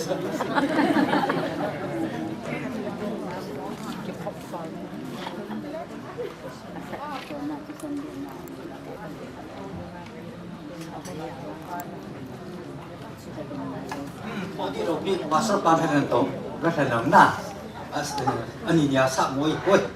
มั่วจุก็ใส่มาบังอ่ะทานจุดสู้มาตั้งใจจุดนะไอ้ข้าทูบเห็นcái kami hinang mi kino mo pe ai la tu li pe kon ta ko chan ni hin kai chu hung ngai ki ni ha sa be sen pe a ni shi be si ta yang le mi di hon he thim ni lang ai nei dia lang vet le ka ki phalang mi bi lang ka vet nong ka ki phalang pe ma hi naw ka vet ki nong le ai hat ke nin ka mu lum don singin ai bi le pastor pa khat mi du singin ka ti sai lang kan sai bui di ji chun ai bi le pastor reverend ti ho pu hi pachin phat thai bu chang pumin imuna ku na tha du na phat mangdingin ama kautin ama pha sunga hi zukat ho instruction dungzai hum diu in tin pastor pa la dai han nong chu sa mo jong ai poi ti hong chu la ta hung bu la hon ready san ana pui lo chun phan te tu pastor pa pha kan ti te thini man ni hi jong le tunin isu bi pau kum sang len nu le pa bi le pu nu le gang te ho chu le ho bu mi te hon jong koi man expect about lo lai ta a mi sin cuisine in sunga ahung fun hi akuya ding in jong anom chom po in mi him hi I tabang in da mo han nang hi jong le zan thea om lai chana hi in sumi diaw hi alung mong zo wa hi in ha san na tam ta tu han nang sum le pai tam ta liu ding han nang jong le a hin li a azan pau hi amwa dinga lungmon na tam tam zo ai in ahung thi phan le hin thi na invite an hom ti ngai le hin behemin I ma alo thei ta lo ama dinga chu ki chol na a hi in sumi ti ho dinga chu lai bui ki zop tan na a hi na chung chon na hi chi chun I chan game khana emotional ta a hin pu ki man na kana le lungdan na sa ta a inei naw ani hi ji in tunin jong in sumi te ho umdan ivet nai le ha sa he jingin ite han nang hi le apa jingin pon hin kam chang khat be se han nang le alungdam ding a hi I hen ma bong chun ama hi thu sei lang hi lowa ato lang le mi chunga thil pha bo ho hi gun chu mi hi ja hi ama expression abol lo pa hi ama dinga bang ha adi sadingin kamu in ipi jong le mi hemin puna chi jong le hen expression ibol thia le hin mi him hi akilungdam domin akibol thelo ting le ilung thima hi kepu ji a ama jong hi ivet nai le acha dammona ji a hi chan gem khatna hi ata sa ho jing jong hi akimu in ipi jong le I hon I machai bol thei ta po in tuni in along dam sa chunga e ho hobung hosung invite ho ba pathin program du zuya hanlam dinga to go no inei hita ji hin tuni hin nang thil bol theina ke thil bol theina umai ta poi ti hi e heaven ji chun thunei I hin na chungwa thunei pathin bo hi ti hi e heaven pathin lo pi nai pi zo bi le hi ai ho I dam lai sungwa bol thei I bol wa to thei I to wa mia dinga I to hian nang a hi lo le in sunga dinga I to hian nang hi zong le po thei bolovin a hin hu hi ivet nai le anei pa hin ama hin hoita ei vet tu tan pau hi akilang thu hil pa bung thum na ivet nai le thil zo si chunga le nuya zo si phat bi khat anei su ke ati nang hin hu zong phat bi anei in athi thi thei hin hu le a hing thei hin hu a hin pathin thu nei eti pa hi thu hil pa akun akimo na hi tunin mihim naw busunga hin zok mana pathina hi in chule akila akid dinga azong pathina hi ti hi e hebi leisina idam sungwa hi e ho in pathin ibelwa thi zo ting le I chin riu lampi ikisim tu kalwal ba ema person la aphading om point tunin inaw pau chunga hi ivet nai le e ho in imachai sei thi povin ama personal life hobung to ama ki ka khanglai to ama ki ka aloi le pai to ama ki ka ho chu kha hi tale pathin to ama ki ka pa hi i za gi se nang zong la nang in zong he lo kin zong ka he lo asim pan bo hi ani in nang in zong ke chung chang ne he po in pathin to ka kimat lo zong nang in ne he po in pathin le ke bo ka ki he na hin na ichut agangin zong icham yam kha se ta in jele ama hin kwa pathin thulama akiman cha dan ho zong he ta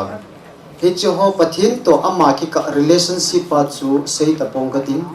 tunin pathin in hin hu ai pi ho chung na chang zo a hin leo ha ka sei domin je chun tuni hin bol the di ma ine lo nung wa hi tuni a helai mona hi ki khom hi ta ziu hin pathin thu chong cha mun khat mun ni kan sim do nomin a hi wangin tun Krista chu ai muhola agama sapen na pangin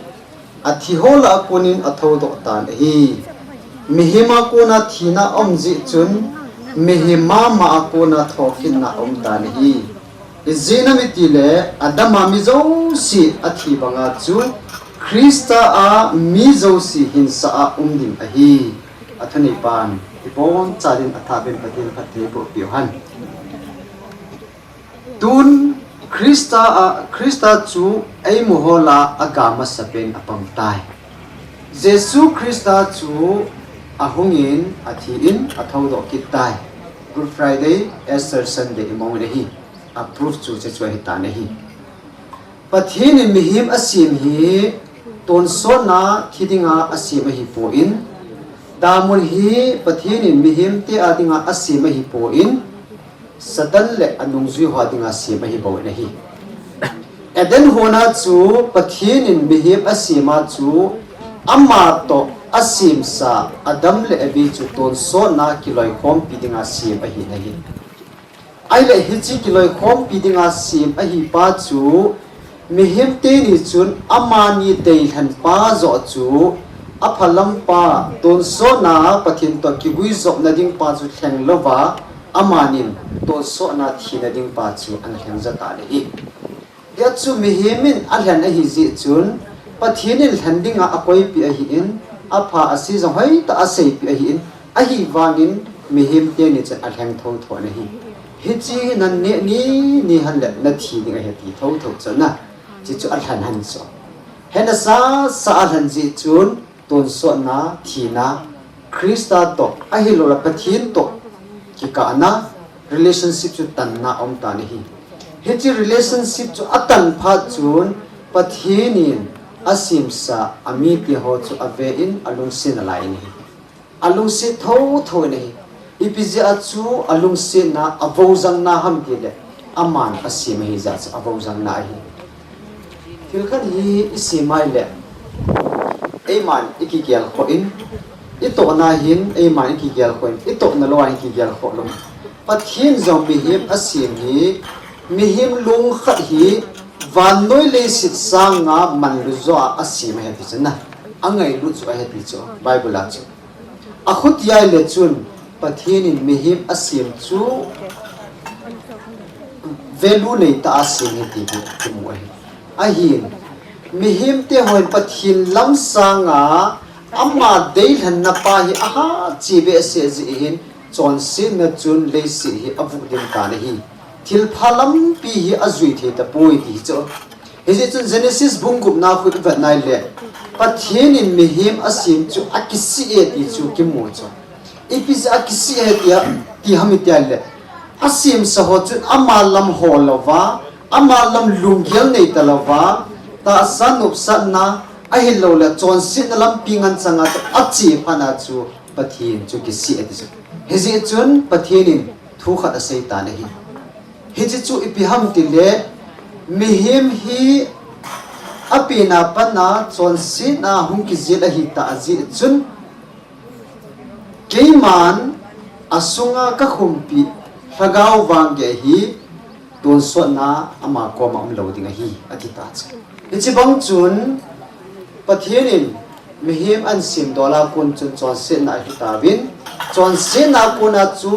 ki khen na hum ding hi tan hi je chun thina hi ichan ting vai le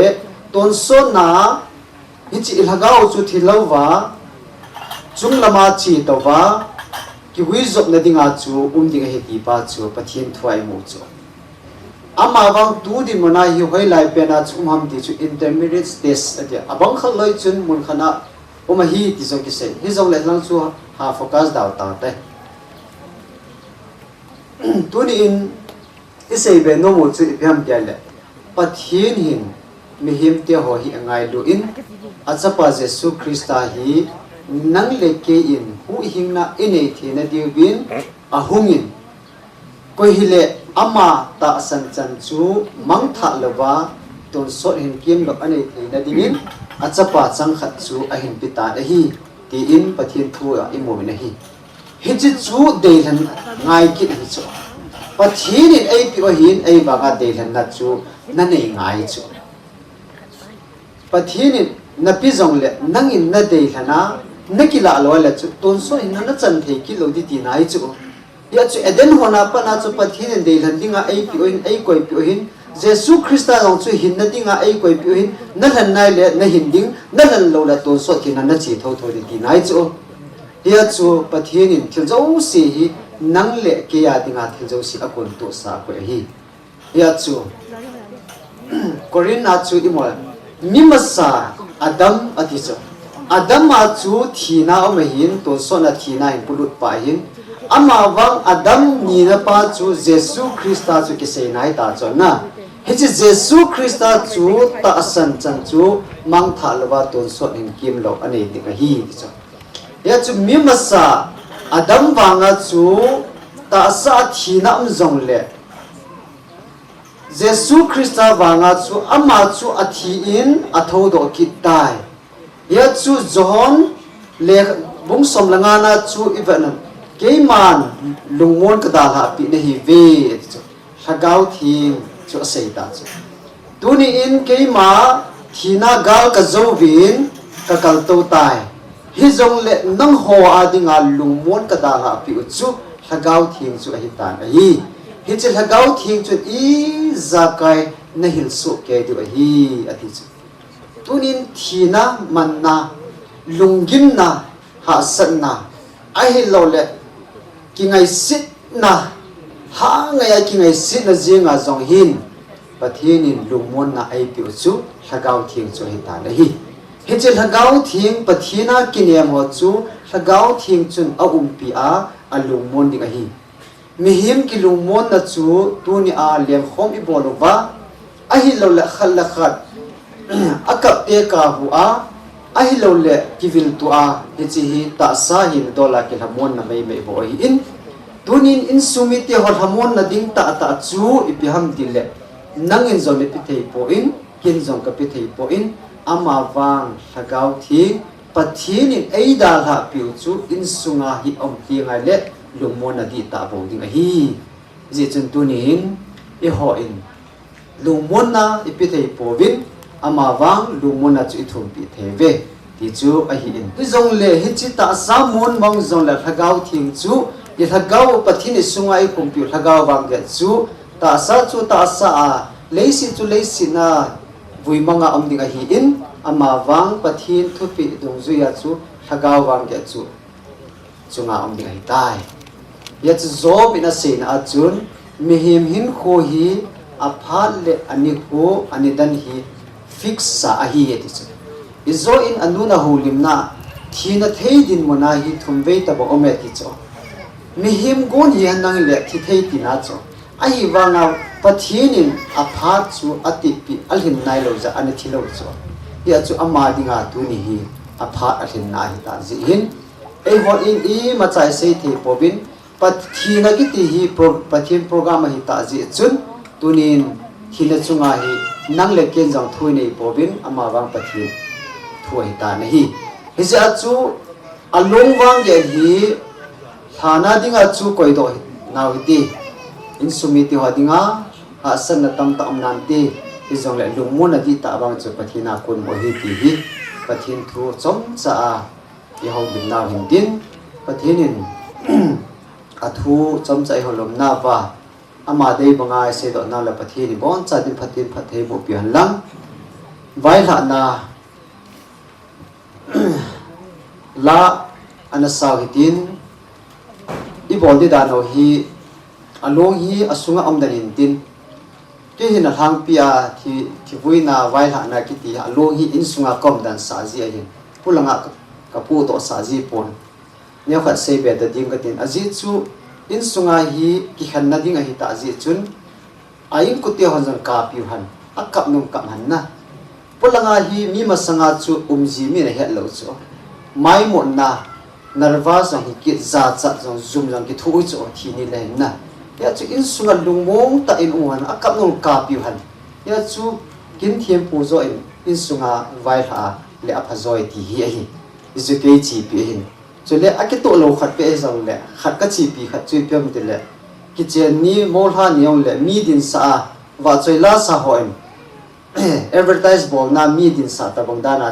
mi ga din sa te te mo ho din sa te te kyong hi king ka za nom lo ho hi ei chu mo ki gop ni ting le amo cha thu pi pe ni stand up sit down ti chu angai na pathin wa choi dinga asa dinga le pathin wa choi na sa ding amo lo pin na ding ai lo le mi lo pin ne la pathin lo pin da kin ki bol hi za chu i chu chong che ke chi pi khara hi in mi dang chi pi lo be khat hi jong le chu ka chi pi ji ai e pi za la tu in mi pi e bon chan ana ding ho tin anala ana sakho mo hiti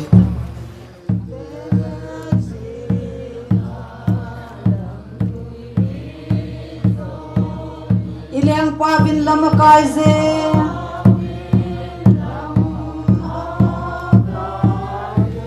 Van gam in nom zona chi ive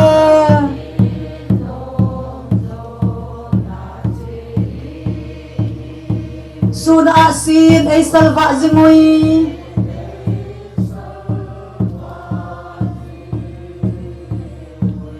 Vanin zona chi ive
in izong le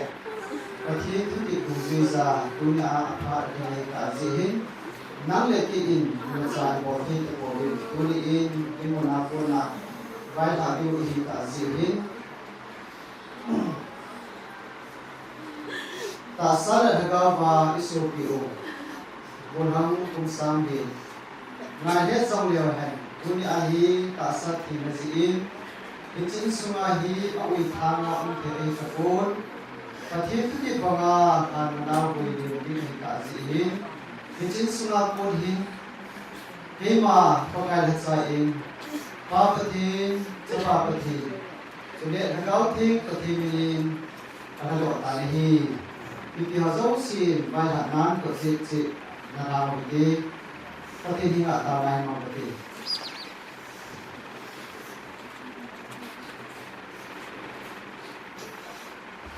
Kahong kondo alaw le kakile pina dio hinjing ko pau pati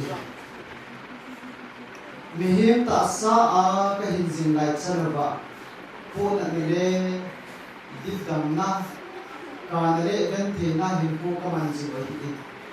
namma ko kahun tiu le dichi besi binazo si na thonazo si beya numo ta anama ko ma uli ka hebe ti hi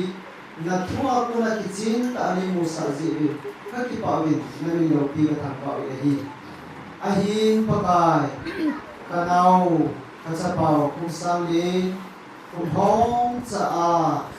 ei da hau hin mi him lu thim hi asulam dai pakai akang do hoi lai ta le aloi apai to hi ku man no hi lai ta a ada ha hin insumite ho khosumite ho role pai te ho dina lung thom ho na le podo na hin ko hi ta si hin puri ke ho i bacha ko bo thi ko bo hi si chim pa kai na thua ko na ko mo ba ba lung mo ta ha pi ne hi be hi chi lung mo na chu mi he ma ko na hi lo wa na ko na lung mo na ti ta he ti hi na thua ko na ne he chi sa ji bi ka ki pa bi na mi lo pi ka pa hi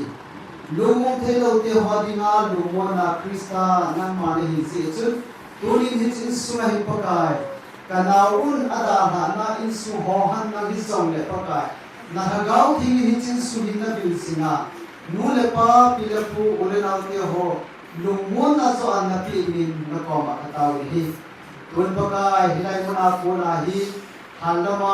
puya nangma thupi duzia hin peling ni hi ta jin nakacha zo himang cha inlang lamka pi ka ai cha boina amlo hila lamnung ke han chang ka zu ba nalo pi na zo ka chei the ne dewi nagin phathini bu yu na pa ma ka taw le hi tuni chandi ai ngai lo ba ipau ba thin le chon si le thina kum lai ta ba ama to ki wi zo phene dinga bunga ipakai jesu krista chu Lopilate zabonate hopin kumput manjingan dang dunia hilai mona uma lumong the lawa himpumong hole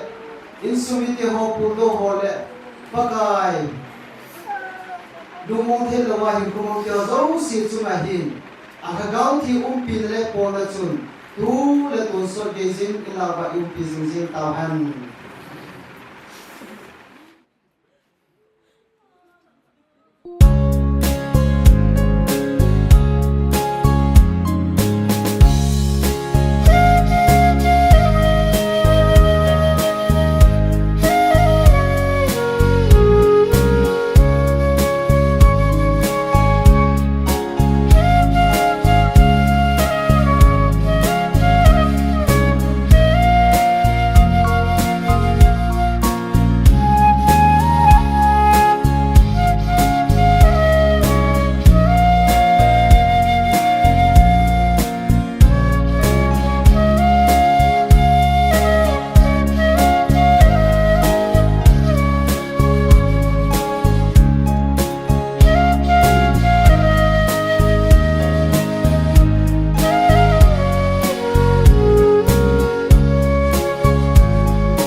program ho jong so thim ta khat namang bin jong le chlai mun na jong hi sot lo chat jong le da mang ding hi je bin lang hi ni ngai pi so ke bin pakai min than tim so ke yin pathen thu khalani sim dong ta ting an sim do chai ting le phat jong mang sau de lovin boina kin te ho hi kan manding kan man chai ting le in sumi te ho in ama buina a tuni ni ko a so pi pau ngai lu tao now kup sang len vai han a so matam thimin song sangin lady ho ega selu thewang le lady ho le lu go tin chiao ting la chun than lai ho in abu na lang pa hi ngai to bin tin an ngai to chai ke mu la hin lai mu na hi pa tu se na ja kai kin chai na khat chu taw na ke man ka man ding pha ti chai din hi isu het sa na hin nei ma sa tin labu tam de ko ko ni swimming chating pakai mit mun amit thing te thi hi man lu ta hi isai le ko ba ko ni jong sim ki in chating ama chu cham na alu zo hin ama chu azal ko nu wa ti tol do ama ho chu azal ko nu wa ti tol do ta de Bible hi ipin ting la hin Bible hin ni ki ho hi ta sa a tina to ho hi ai mu ai lawa la ai mil te ho ati tu ni ko dong hin ngai lu tao mo dang tup tang len hi ni sung mi te ho adi in anu apa hin tin asopi apin khom ki ho zo si hin tin ai lawa la sopi sangam ki lovin an gam te ho ting le ko sung mi te ho bong mi ting te ho bon sike wa hi ai ko tu sim se now hin tin ai lawa le program sunga itiman sa dan te ho su ve bin hin le kup sang le hi hin lai dam sunga iti pol khom pi dan ho su i mama jingin ngai mama win helal mama jing ve ti chu het hin omin tuna bana tuni ni khon jong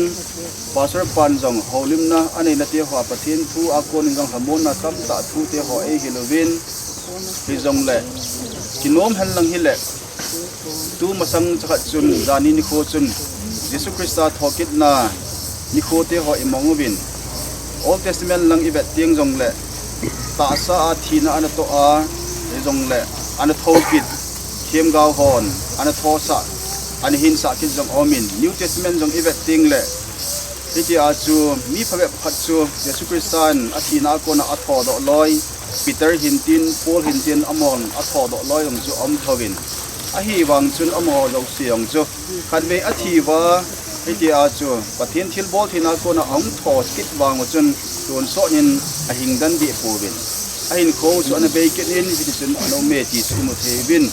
isei nong si pi ham tla le set mi hem te ho do si hi e bon sike wa hi ni khat ting le hi a hi tia hi hilai mun ho ta bonga hi nang le ke jong izal kun nu kha pe na hi ti ding zon ti ding lum ti ding hi ve ti hi mu thewin ji a chu Bible chun koi hile ata chan ho elawa le athi ho chu ai imu ai lawa la ai mu milte ho atia aman angai lu chu anom imu sa ahi atin hi iti sin tu ni khon jong pakai mit mun ami thing te thi hi man lu ta ahi ati bang chun tu ni hin inawo khup sang len hi pathin hi ho jingo pakai su Krista chun leisit gimna chol na zo sia anat tho gimna za chum te hon i hon i tho bu the powin anat na zo si chu Jesus Krista in heso keyin aman angai lut alim la amel pu a ase ma hi ji chun leiset gimna na zo si hi tho to lo dinga hi tuni ni kho hin ama hi ain kho chu anala in ama ko ma nom ta anom angai lut chu anom imut sa hi ati bangin tuni ni kon pakai pathin chun inawu ai labal isobi pa o isa pa o hi kup sang len hi anom imut sa ai tai ti pa an gelo hitin isri chun imuzo se bol thei pathin chun ingai lut ta o gothang kup sang len hungdim ama hi angai lut betsana anom imut sa ama ko ma chol do dinga ala hi ta zin ata asahi leisit sunga leisit chu leisit vut chu a thokit na ni kho ni lo pi le thokit dingin keima pakai hacha pasar ngamin thangin pa pathin cha pa pathin chula thagau thing pathin minin kabuitan hi tu hin in sungmi te hon leisai ama vail ha na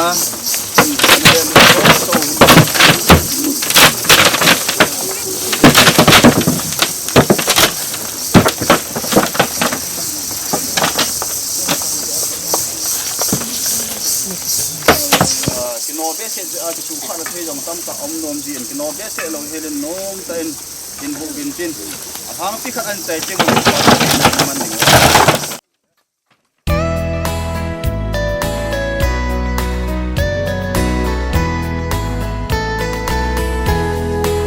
ol gam ga ngai kalalena lung don lo na van gam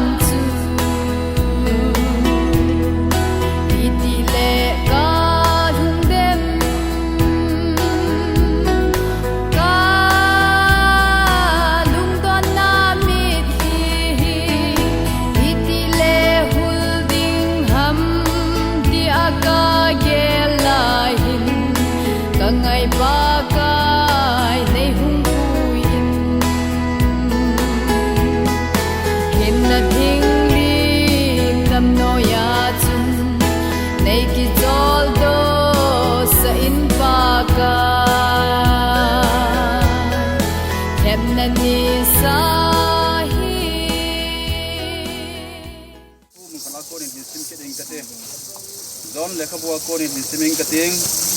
lungmon ka da ha pe na he ve ka lungmon ka pe na he ve ka pe hi vanoi mi pi bang hi poi na lungu don sa hi un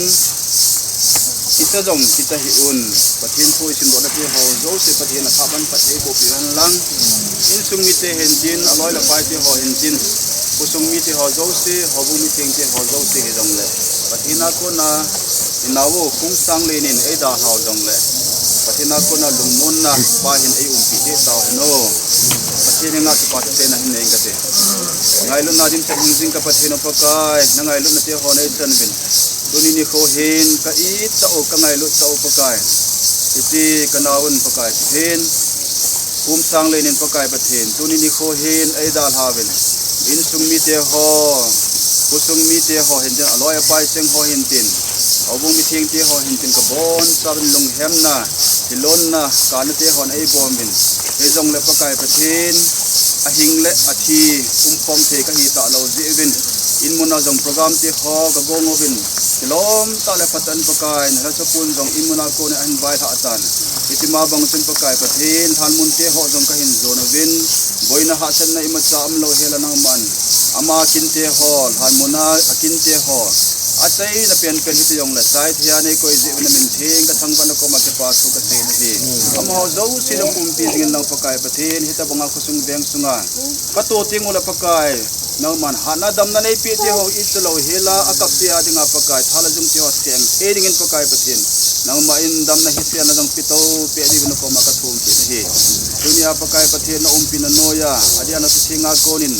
lungmon ka da ha pi na hi ve hiti lungmon na chupakai banoi mi te a ko na katan theu le pati pi to theu thila hi lo in na min thing ka thang wa na hi in sung mi te ho zo se anu apa aso pi asangam ho zo se ka bon se kevin pakai pathin lunghem na pul do na ka na hilon in ka hin ko e lon bu di even pakai pathin na ma hiti ka to na te ho wa hin langa ko na lungmon na ti ta sun nei pi so ke de ben ko ma ka thum ge na hi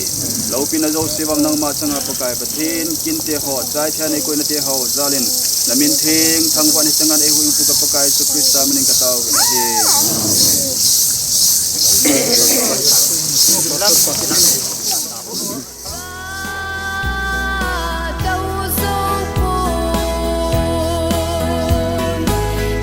thing lim dam noya chun nei ki zol do sa in pa ka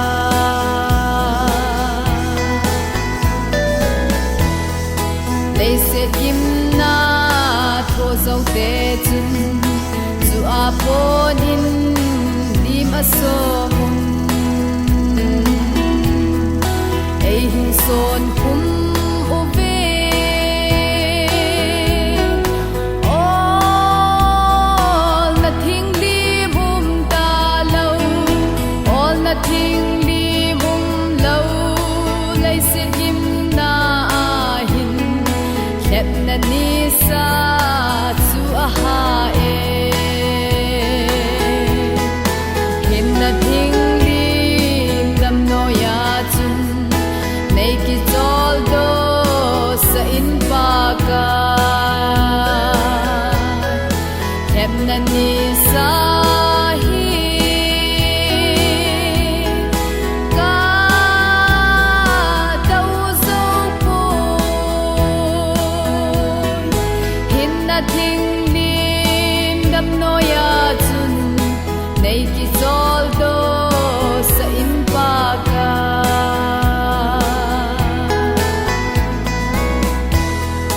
hin lai se kim nagam thi ma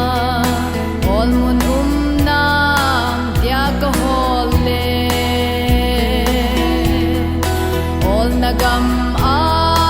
po gam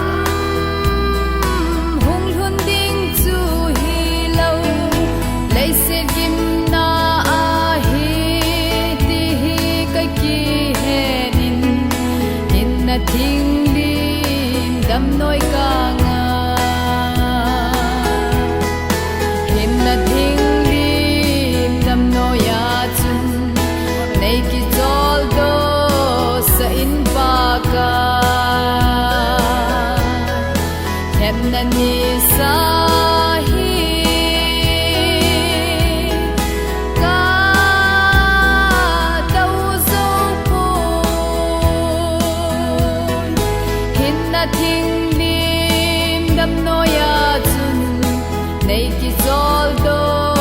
sa in pa ka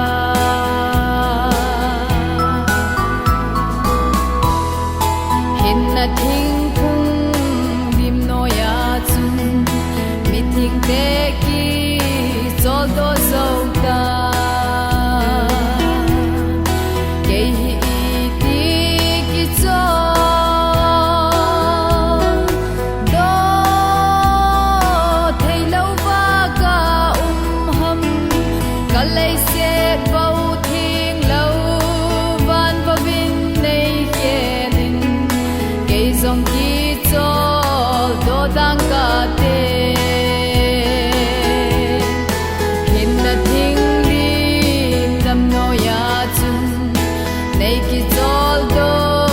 sa in pa ka khep na ni sa hi ka dau zo po hin na thing lim dam no ya chun nei ki chol do sa in pa ka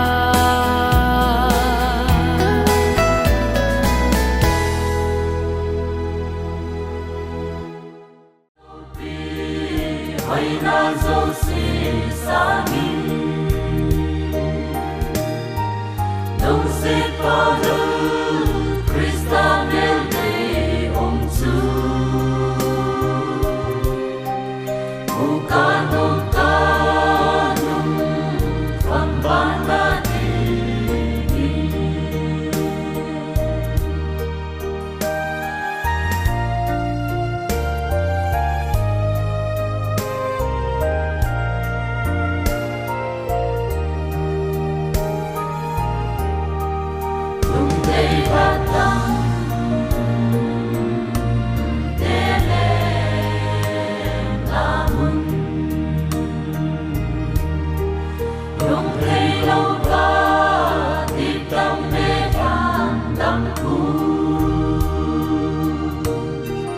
Hãy subscribe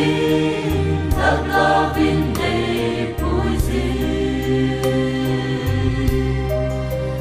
Gõ để không bỏ lỡ những video hấp dẫn.